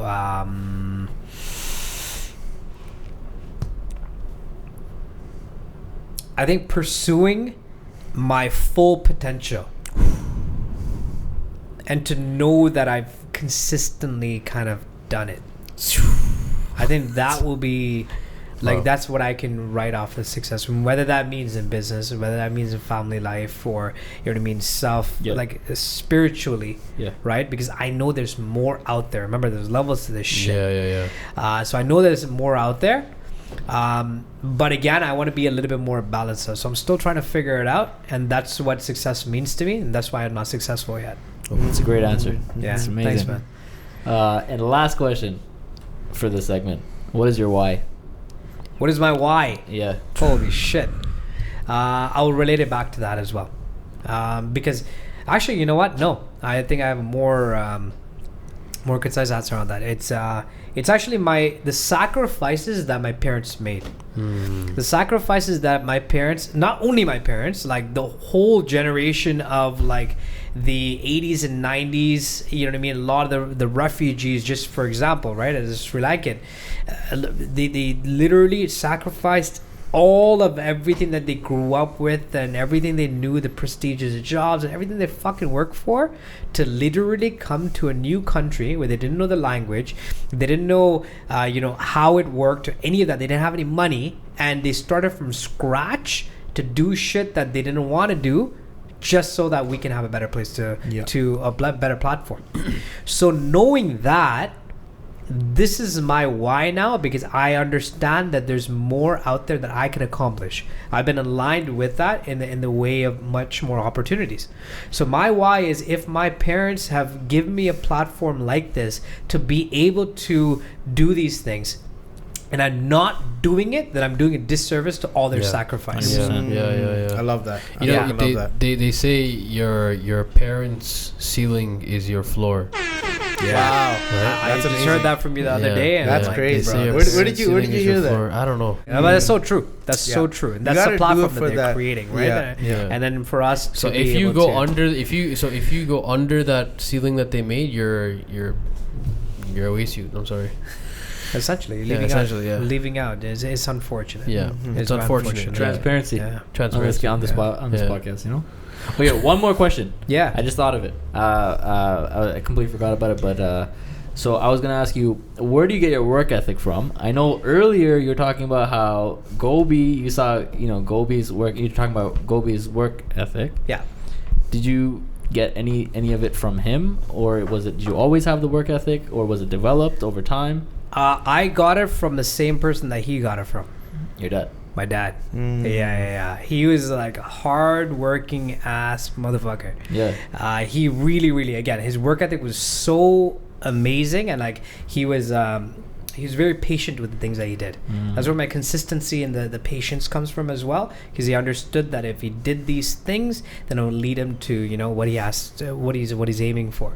So yeah, that's where the work ethic came from. I think you should tell the story about your dad when he came to Canada and how he worked those jobs and went to school as well, because I remember when you told me that story, it's very inspiring. Like when I was doing my real estate course and I was still working like my Uber and like my like whatever, like, you know, just random odd jobs that I was doing. I remember after you told me that story about your dad, I really want you to share that story on the podcast, because I remember after you told me that story about your dad, it really fired me up, and I'm like, yo, bro, you have to go hard. And like ever since, literally, like, I don't know if you've noticed, but ever since I've heard that story, like a few weeks after, I haven't stopped working yet. Oh shit! I do remember you mentioned flipped the switch for you. that aspect of it. Yeah, I didn't know that it had that much of an impact. No, it did. That's crazy, man. Yeah. So I actually had a laser eye surgery done a couple years ago, and I had to have my dad actually take me there for my appointment.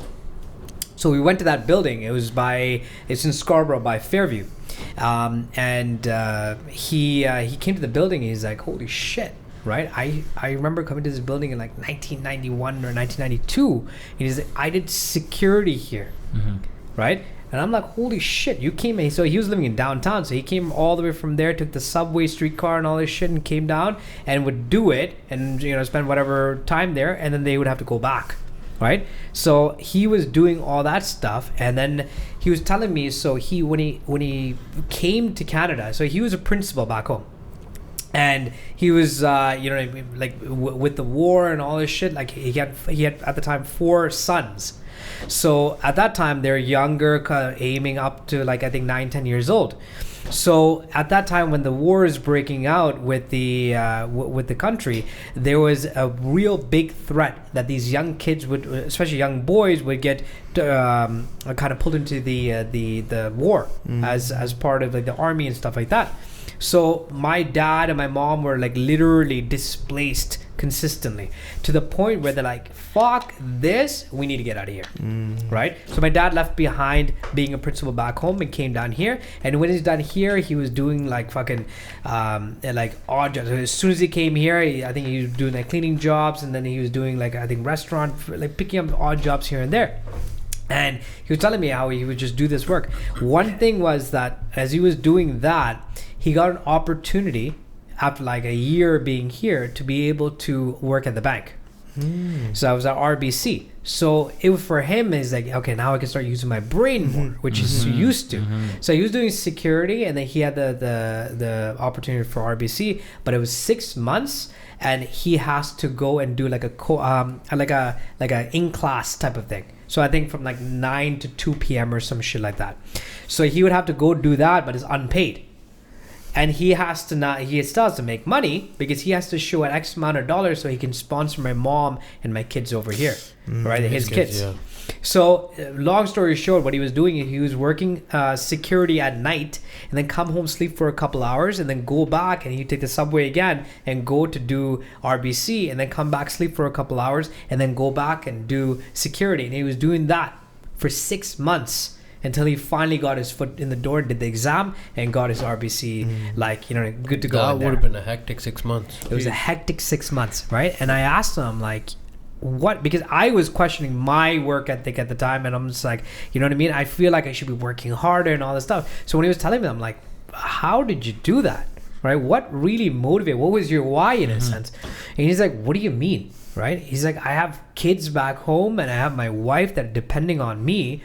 And I have no choice. I have to do this. I'm already here. I got to figure this shit out. He burned the ships and he had his back against the wall. Exactly, bro. Ships, yeah. Exactly, right? And he was even telling me, he's like, at times, he's like, I felt depressed. He's like, I never told anyone this shit, right? I felt depressed because it's like, I was a principal back home. And again, this is like 70s, 80s, he's a principal back home. There's a shitload of respect back home for that shit, right? And especially in those times as well, as like a teacher and principal and stuff like that, they would beat the shit out of you if you're fucked up. My dad was the person that didn't do that shit. I could not see your dad do that for sure. Yeah, bro. Yeah. He actually took pride in that stuff, where he would teach the people as opposed to like beat them to teach them, right? Not to say that anything's wrong with that aspect of it too. But I agree to that aspect of it back then, getting beat. Mm. But because he did that, and the reason why I'm saying that is because the students wanted to go to his school that he was a principal of, because that's what he was like kind of known for in a sense. So he left That's all his that niche. legacy. That was his niche. Yeah, he right? had a non-abusive school, right? Yeah, bro. His value proposition. And, yeah, bro. And he left all that Finesse. behind in a sense of what he built to have to come back here, and he's like cleaning toilets and Yeah. like doing security. Yeah. So imagine as a man, or just as anyone, mentally how much that would That will toll mess that would with take on you, you. and he Yeah. had to go through that. Exactly, bro. And he never told anyone about that shit. Yeah. He fucking died. He didn't have a fucking therapist, right? He dealt with that shit, right? And I feel like sometimes in life you gotta know, sometimes you gotta take that. Sometimes you gotta make that sacrifice if you want to project yourself to the next level, right? It's almost like a slingshot, right? Sometimes for you to like really like you go super far, you gotta pull yourself back first, and then so you can project yourself even further. wind up, and just go straight for it. Yeah, right? because Exactly. yo, With the even bow me, and arrow. like I could even personally relate to this because I remember like when I used to work for that insurance company, like like I dressed nice to work and like I had like my ID card and like I was making money, I was getting massages like fucking like all the time, got benefits and shit, So going from that and then like when I took that little break to like to get my real estate license, like I was doing like odd jobs. Some jobs were like minimum wage, and like I was just doing like frontline jobs and like fucking like doing Uber and shit. And like yo, that really starts to fuck with your identity because you're like yo, I'm this person. But like when you're doing these odd jobs, it doesn't matter who you think you are in those positions, how everybody else treats you, and obviously like once they get to know you, they'll treat you differently. But it doesn't matter. At the end of the day, they would treat your dad as the janitor or the security guard or whatever, right? And in the back of your head, your dad's like, no, I'm a principal. Right? But like nobody will give a fuck about you. So like you kind of go through like this like identity crisis, and like I know your dad 100% did, because it's like if I felt like that going from like the insurance company to doing like Uber or like all the other like the trades jobs that I was doing and stuff. Imagine him going from being a principal to being like a janitor or like a like not that there's anything wrong with being a janitor or a security guard, but like there's levels to this shit, right? Like like to be a principal, nobody can just walk in and be a principal or like any sort of like frontline. It's not like a frontline job. You just gotta to work your drop way up. down all those levels and still hold it down. It comes down to that identity crisis, right? It's Because identity you've crisis. grown up having a certain image of yourself, and you've worked towards all that stuff, and then it's like it's shitty, right? Because it was like like everything you never knew, and then like your country's just fucking you, right? Or fucking around with you because the economic situation and the peace is fucked up. So everything I grew up, I'm like, I have all this. It's like, you know what I mean? We're aspiring to do so many big things, and then in Canada it just turns into a shit show, and then we're like, fuck, we need to run for our life. Yeah. You know what I mean? Now we've escaped, and we're like, okay, life is safe. Yeah. But then what the fuck? Right? Everything I grew up dreaming of and doing, now I just start from scratch. Just got all like, shattered. Fuck. Yeah. Right? Yeah. Well, I'm gonna do it again. But that's shit. But I think like for the average person that goes from that level down below, like if your ego is not in check, you'll destroy yourself. You'll seriously you'll completely self-sabotage, and you will destroy yourself if your ego's not in check. So I think for him to even be able to allow himself to do those front end jobs, I think that like just having that just having that humility and being humble and like doing it because like he knows at the end of the day who he really is.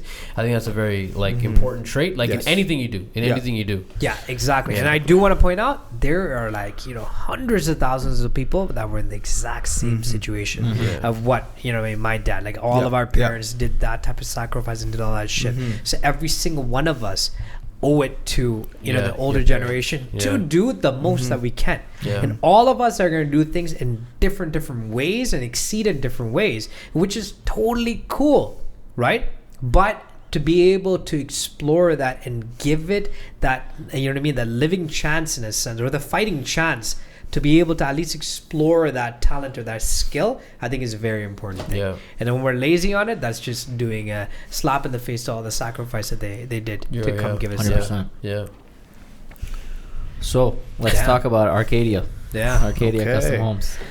Arcadia Homes. Yes. What is Arcadia Homes? What is it? Arcadia Homes? I have it in my bio too. I don't know. It is a it is a development company that we focus on. As cliche as it may sound, building people's dream homes. But we're stemming off real estate. Yes, well, again, that's just one aspect of it in terms of building custom homes.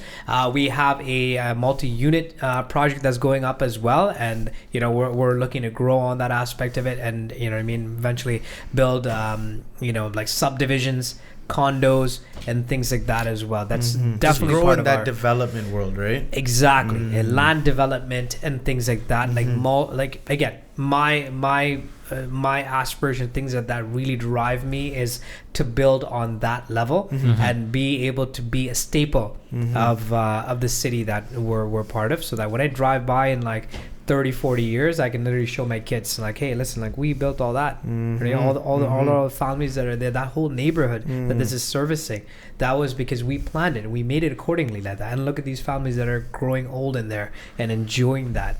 You know what I mean? That's something that's part of our goal. That's amazing. I think a bigger impact that you guys are making right now is, I don't know if you notice it or not, you're actually changing areas.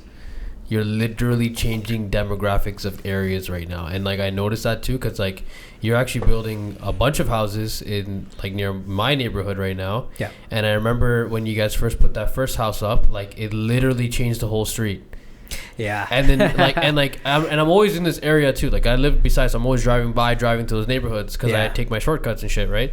And I'm seeing like all your houses going up, and I'm like, yo, this place is gonna be a high-end neighborhood in like literally like less than 5 years. Yes. So like yo, and the way it happens is like if a nice house comes on in a neighborhood, naturally that brings up the equity of all the other houses around it, right? So the price of the house goes up because now there's potential for it to be like a luxury neighborhood now because there's a luxury house in the neighborhood, right? So if more and more luxury homes are coming in, there's going to start to be a demand for that land, and either more developers will come in, or like more of a richer crowd would want to move into that area, and what's going to end up happening in that area is that the average person is going to get priced out. It's already happening naturally from like the market, but like the average person is going to get priced out from these homes, and it's going to be more of like a richer neighborhood. I think that's kind of what happened like in the West and like around like the Bayview area and stuff. I think like all those small war homes have been torn down and turned to like luxury areas. Yeah. I think you guys I don't know if it was intentional or not. I think you guys unintentionally are starting to doing that in the Markham and Ellesmere, Markham and Lawrence area right now. Oh yeah. No. So practically, we actually went in with that intention of in the neighborhood. It was so when we were gonna build that. So on that street there wasn't any homes that were built. So I remember talking with our team, myself, Jamil, and Gobi. We made the decision on that to when we're designing this home that we're gonna work with the homeowner to make sure that this design is a very luxurious looking design. Okay. Because in the construction world, you can spend like fucking $2, $3, $4 million building homes. But why would you do that in a neighborhood that may not be as upscale, right? If I'm going into a much more higher scale where the homes are worth $5, $6, $10 million, that's what's required. But these homes will be worth $2 million after they're done. So there's a cap there too, which we need to work with our clients. You want to still be profitable. Exactly. For the customer. customer. Exactly, right? Yeah. However, what pissed me off was the fact that this is Scarborough, right? I grew up in Scarborough, and Scarborough has such a bad stigma towards it's run down, it's a piece of shit, the people there are shitty. That's total bullshit. No way. And that's what pisses me off, and that was one drive with our team. We're like, you know what, we have an opportunity here to change the way that the neighborhood looks.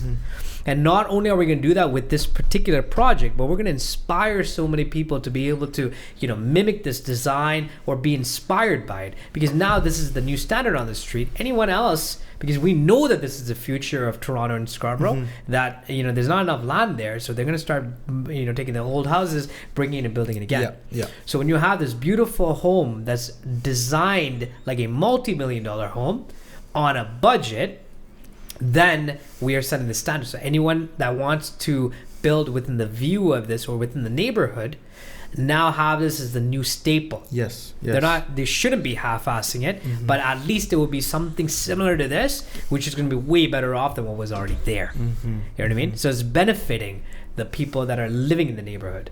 Right? I don't know about attracting, richer families or higher end, but we're trying to give that more higher scale, look and, that design and the layouts to the average family, because they can afford it and they deserve it. That's an amazing product. Yeah, man. So who are your competitors like in the industry, and like what sets you guys apart? Like what do you guys do differently? We have multiple. I wouldn't say like I don't look at it like as just a competitor. Other people, other businesses in your field. Yes, I guess I would say our colleagues. Your colleagues, yeah. Because your peers. Again, it's like, yes, quote unquote competition, but again, we don't look at it like that, right? Other companies may look at us as competition, whatever the case may be, but I feel like there's an abundance of business to go out there, and as long as you're providing the value add, then you know what I mean. The families that vibe with us, right? The families that really have that confidence that okay, we're gonna do a good job for them. Those are the ones that we're gonna attract.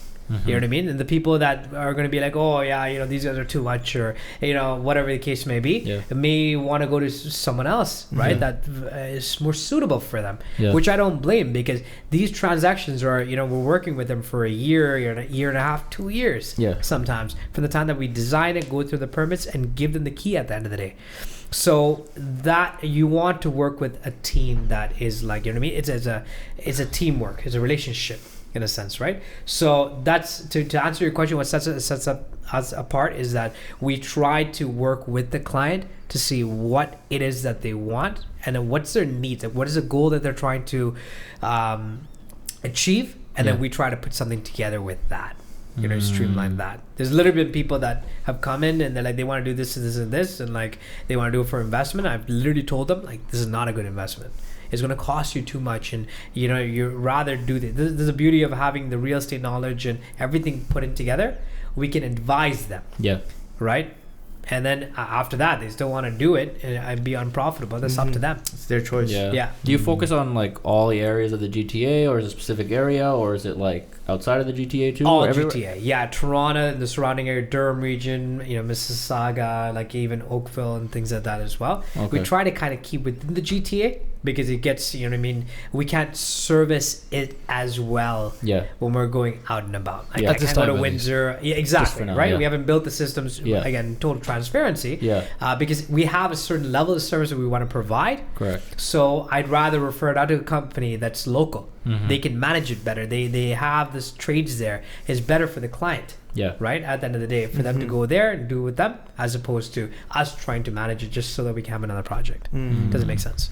Okay, so for the average person who wants to build a home, and because I definitely learned a lot about pulling out equity out of your home and helping and rebuilding a house on top, whatever.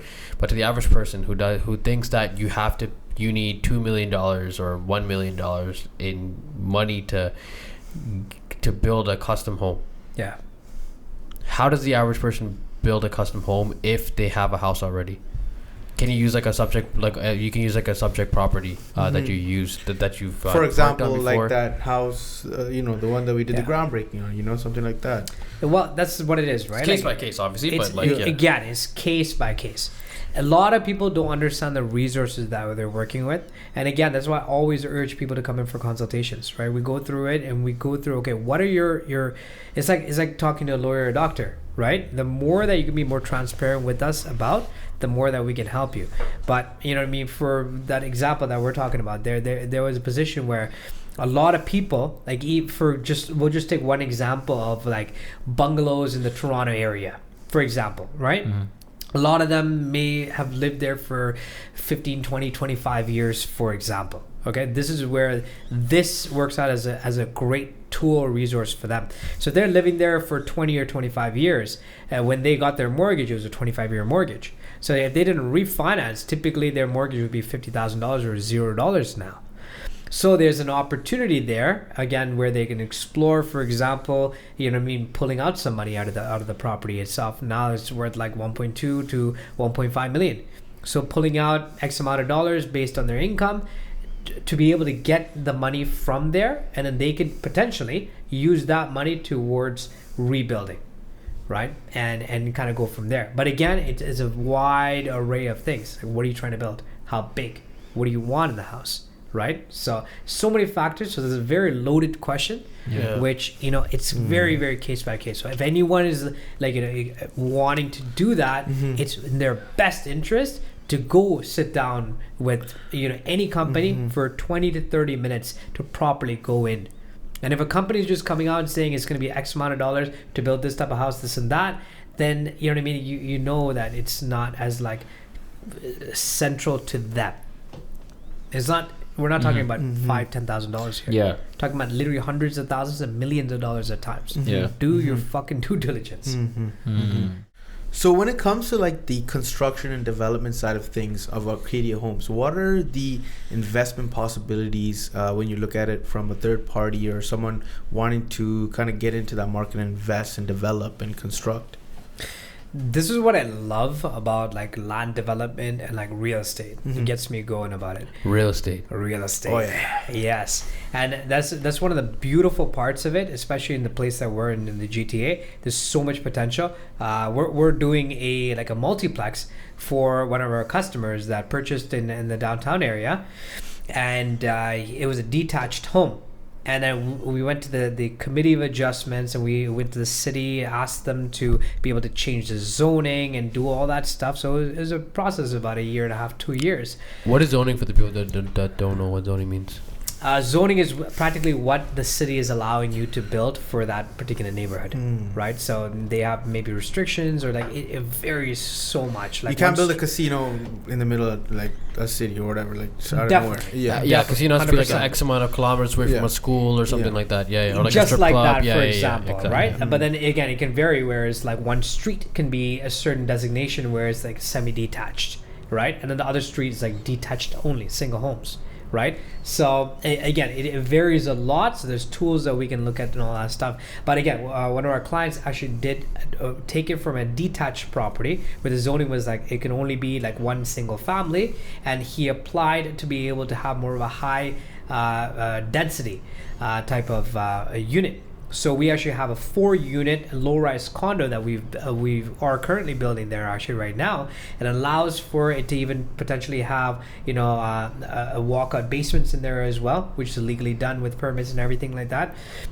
And it's a great, nice structure which he can potentially sell for each unit, and he's going to be able to make like a good profitable investment on that aspect of life. So there's so many different things. This is what I like about it, because if you could be creative, right? If you can see a vision, you can literally bring it to reality in the physical realm, and that's the beauty of that aspect of development aspect of it. So just like that, there's just one thing I want to touch base on in terms of investment wise. There's just so many different ways, and you know what I mean, how you can invest into it, build a new home and rent it out and things like that. Honestly, if this sparks any ideas, reach out to Sujhan and ask him, like, what can I do? Like, I want to do something. Can I do something? How do people reach out to you? You guys can give me a call, text, or DM. Okay. Any of those are just simple, and that way, you know, it's everything is case by case. People call me like, oh, how much is a house to build, or hey, I want to sell a house, how much is it worth? Like, guys, like, spend time, do your due diligence. We're not talking about $5,000-$10,000, hundreds of thousands and millions of dollars, right? So if a person is wanting to do that, whoever you're trying to transact with, make sure that they're willing to put the time there to actually listen to you and have a consultation, properly talk to you about it with your plans, right? It's the same thing as well. And again, if there's something, I'll ask questions, which is to identify, you know what I mean, what is the situation, so that I can direct you in the right situation, because you know what I mean, that's it's very important, so that we can be very focused on that. Nice. Okay. And you also previously you mentioned that you know you're building right now. You're building that condo, that multiplex. Yeah. And you also did kind of say that, you know, you wanted to start building like whole subdivisions and like larger condominiums. Is that what you see yourself doing with Arcadia in the future? Like what are the future plans for Arcadia? 100%. We want to be building like again subdivisions, townhomes, detached homes, and things like that. And it's just with that centric aspect of bringing better designs to the marketplace, because every single home that we build is going to be here for the next 75 to 100 years, unless we get nuked. Or the situation you're saying where they break the houses down. But it's it's a staple that's gonna be past our lifetime. That's crazy to think about. Yeah, that's the beauty of it. Crazy. And your floor plans, like the way you guys build the houses are very different too. Like I've literally built some of your houses with my hands. Like your floor plans are very unique. Like you guys don't cheap out on the little things that matter. Like you guys really know how to stretch the client's dollar in the best way possible. Like you'll give them the best bang for their buck by like using like higher ceilings, for example, thicker like moldings or whatever. Like I'm probably not even saying this stuff right, but like you'll use like specific things to make the house more luxurious than it actually is for the client. Bro, that's the beauty of it, right? It's hacks, right? And we have no problem in being able to be transparent about that. So we've actually created these type of things as part of our standard within our prices. So for example, like 9-foot ceilings in the basement, right? Making bigger windows if possible in the basement, vaulted ceilings for the bedrooms, these type of things, crown moldings and things like this. These are those luxuries and things that you want to be built in, like coffered ceilings on the main floors, because these are products that are going to be $2, $3, $4 million later on. Okay. And plus these are the new standards. If a basement is 9-foot ceilings now, it can be like, oh wow, 9-foot ceilings, but in 10 years that's going to be the norm. So if you spend this much money for your family to live in for 30, 40 years, but then it had only 8-foot ceilings, but for $20,000 more, I could give you 9-foot ceilings, but you're like, no, not $20,000 more. Then, you know what I mean? You're like, yo, fuck. Now in 10 years, you're like, shit, I built this home as my family home to live in. I wish I had 9-foot ceilings. You know what I mean? So we try to do our homework on like what are the trends, where are we kind of headed to, and then things that are reasonably like cost efficient, we try to incorporate that as part of it, so that it's not a question of do you want to upgrade or not.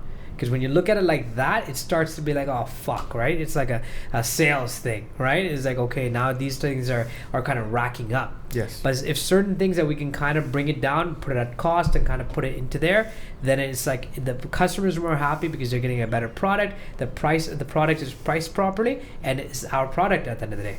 So people are like, it's just a win-win situation on both that, and we're proud of what we built. Amazing. Jeez. Yeah. And okay, so one more question. With the constant change in prices of materials and the change in labor, like the price of labor, what would you say is the best way to advise your client? Like obviously you can't, because of the constantly changing numbers, everything is going up in price.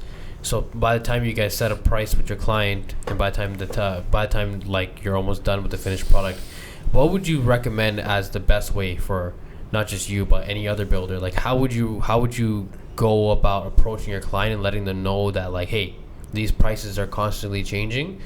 Like what do you guys do to reinforce, like kind of reinforce your client that, hey, listen, like the price might change?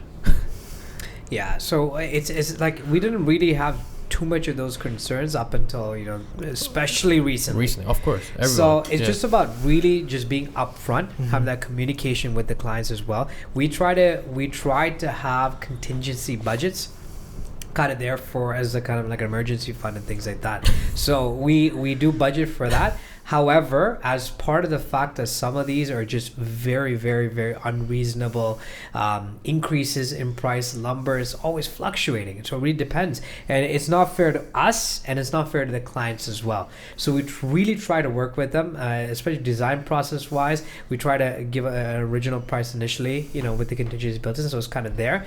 And we kind of cover up to about 5% in terms of, give or take, in terms of any fluctuations in the prices.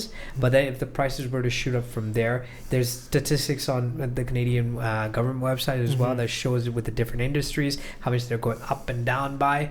So with inflation and so many different factors, we really are, having to, right now is like when we're having to work even closer with the clients to make sure that, we are advising them, especially before we start construction. Yeah. Typically from the time we start construction, within about 8 to 10 months, we have the finished product. So when we're in the, in the actual trenches, it's kind of much easier to forecast and kind of, it's on the go, right? We're buying materials. We build great relationships with the suppliers.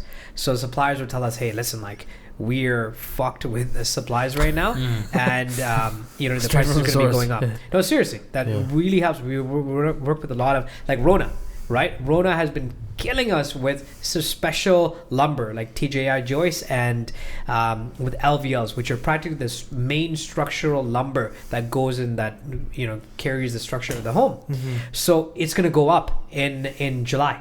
Wow. Right, and it's going to be going up again in maybe August. This is already kind of preset. So what we're having to do is some of these projects that are in the actual blue, in the architectural stage and design stage, is that we are getting a rough understanding. We can get a calculation from Rona in regards to, okay, this design will have this much wood and it will require this much type of thing. So we're pre-ordering at today's prices to help save money and keep it kind of within budget. For example. Right. I think from a customer point of view, it's like if they've chosen to work with you, it's like they have to have that trust in you, and they know that all these markets are changing, prices are going up, and that they've already chosen to do business with you, and they've done that because they trust that you're gonna do what's best for them and for you guys, and whatever you do, you're not gonna screw them over. You're only gonna do what you have to do, and you're gonna make sure you hook them up, right?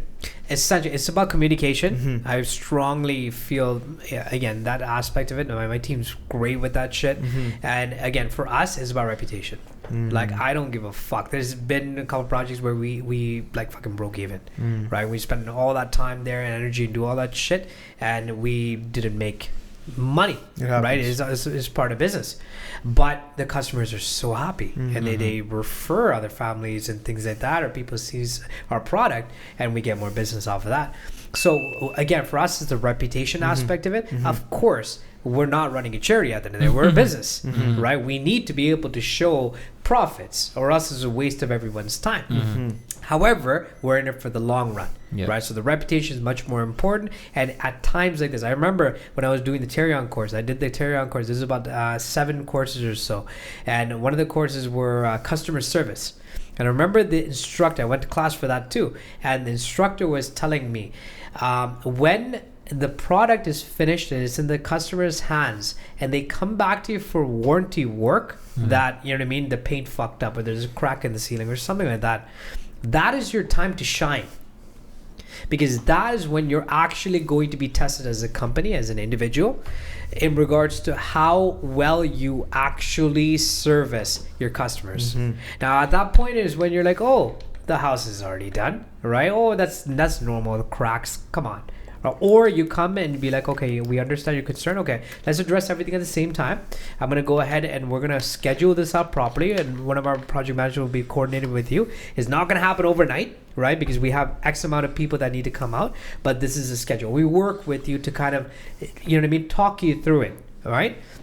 And service it. They will come out much more happier, right? And it may cost you a few $1,000s, but they're going to be an advocate to be like, not only these guys built me a sick ass house, but when something went wrong, they were there to back it up. And this is exactly why you should go and build a house with them too. You know what I mean? To become advocates. So, obviously I don't wish for anything bad to happen with our products, but when it does, that is like, the opportunity for us to shine and handle that, and go back to reputation. If it does, yes, exactly. So, Mr. Sujhan. Yes, sir. We want to wrap it up with if you have anything to say to the audience, with any words of wisdom, any advice, anything that you live by, you can do so now. Holy shit. All right. I have so many things I live by, but Yeah. if I was to draw something One right thing, now, yeah, it's hard. You know what? I'm gonna go off of something that really, really does inspire me. It came Yeah. from Sujhan and Mike Ferry.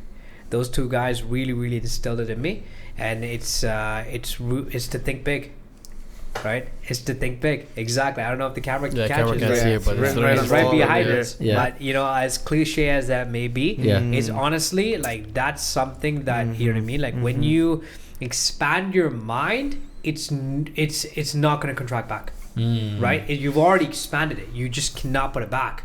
So when you expose yourself to much bigger thinking, and it's just like really, there's literally no limits. As cliche as that is, I still have a hard time trying to make myself believe it, that there's no ceiling, or there's really, you can really do anything that you put your mind to. But honestly, that really is the case. And thinking big, I feel, is the fundamental of all that, or else we won't be doing half the shit that we're doing. You know what thinking big lets you know is possible? Anything is possible. Wealth is possible. Oh yeah. All right, I like that. That's a nice conclusion there. I love that because say, I would definitely say all of us in this room are guys that think big, and that's what has allowed us to get to where we are and kind of shoot for all these high goals and work our way up and get to these goals, right? So that's an amazing answer, brother. Yeah, thank you, man. Thank you. I love that. Yeah, thank you guys so much Wrap for it fucking up, having yeah. me here, man. Thanks You guys for are being fucking sick. It's Yeah, an thanks amazing for coming episode. by. Crazy Yes. episode. Our Dropping first beer guest. Yeah. I think it's one of our longest episodes probably. Is that right, eh? Yeah. Shit, I Yeah. talk a lot, don't I? No, that's Fuck. how it is, right? I hope everyone out there has learned a lot and kind of opened their eyes to what's out there, whether it's in real estate or development or whatever the case may be, right? Yep. So that's And what all we're of here for. Sujhan's links are going to be in the description below. Yeah. So if you guys Wanna ever reach had out. to reach out for any real estate or any custom home building, you can always reach out to him. Exactly. And, just connect. yeah. Just connect. Doesn't even have to man. be for business aspect, Yeah. right? Just fucking connect. Right We're- here in Toronto, it's, Scarborough. yeah, it's sick. It's a beautiful thing, when especially with social media and all those things as well. Like it's so cool to see how like interconnected the local community is. Yeah. And when we go out or whatever the case may be, like, hey, I remember you for some. I don't know where it is, or like, it could be from this guy's story or some shit, right? And it's Yeah. really cool, right? And it's very nice to be able to kind of keep on top of certain people, and it's a lot of like-minded. Like we even met. You know what I Yeah. mean? Through essentially through social We media. literally We're met like, through yo, social media, Instagram. you're a sick guy. Yeah. right? And then now, Yeah. you know what I mean? We've our friendships have flourished, right? Yeah. So Now it's we're so here. sick. You never know Yeah. who you're gonna meet, Exactly. right? So again, just for that aspect, just connect, right? Yeah. If business happens, great. If not, fuck it. There's enough business out there. Exactly. You know, we'll figure it out. Exactly. All right. All right, guys. Perfect. And Thank you guys for if you guys tuning in. if you guys made it this far, make sure you guys like the video, share it with anybody who you think would find this useful. Make sure you guys subscribe, hit the bell notification. We drop videos every other Thursday. Yeah. Every Thursday, but yeah. Every A other full Thursday, there's episode. a full A full episode. It's every other You Thursday. can follow us on Instagram. We drop all like the main key top nice shit that we say in the podcast. We drop it as like reels. You can follow us on Instagram. All of our personal Instagrams and stuff are down in the bio. And until then, I guess wealth is possible. Definitely Wealth is possible. Oh yeah. Oh yeah. Take it easy, guys. Thanks, guys.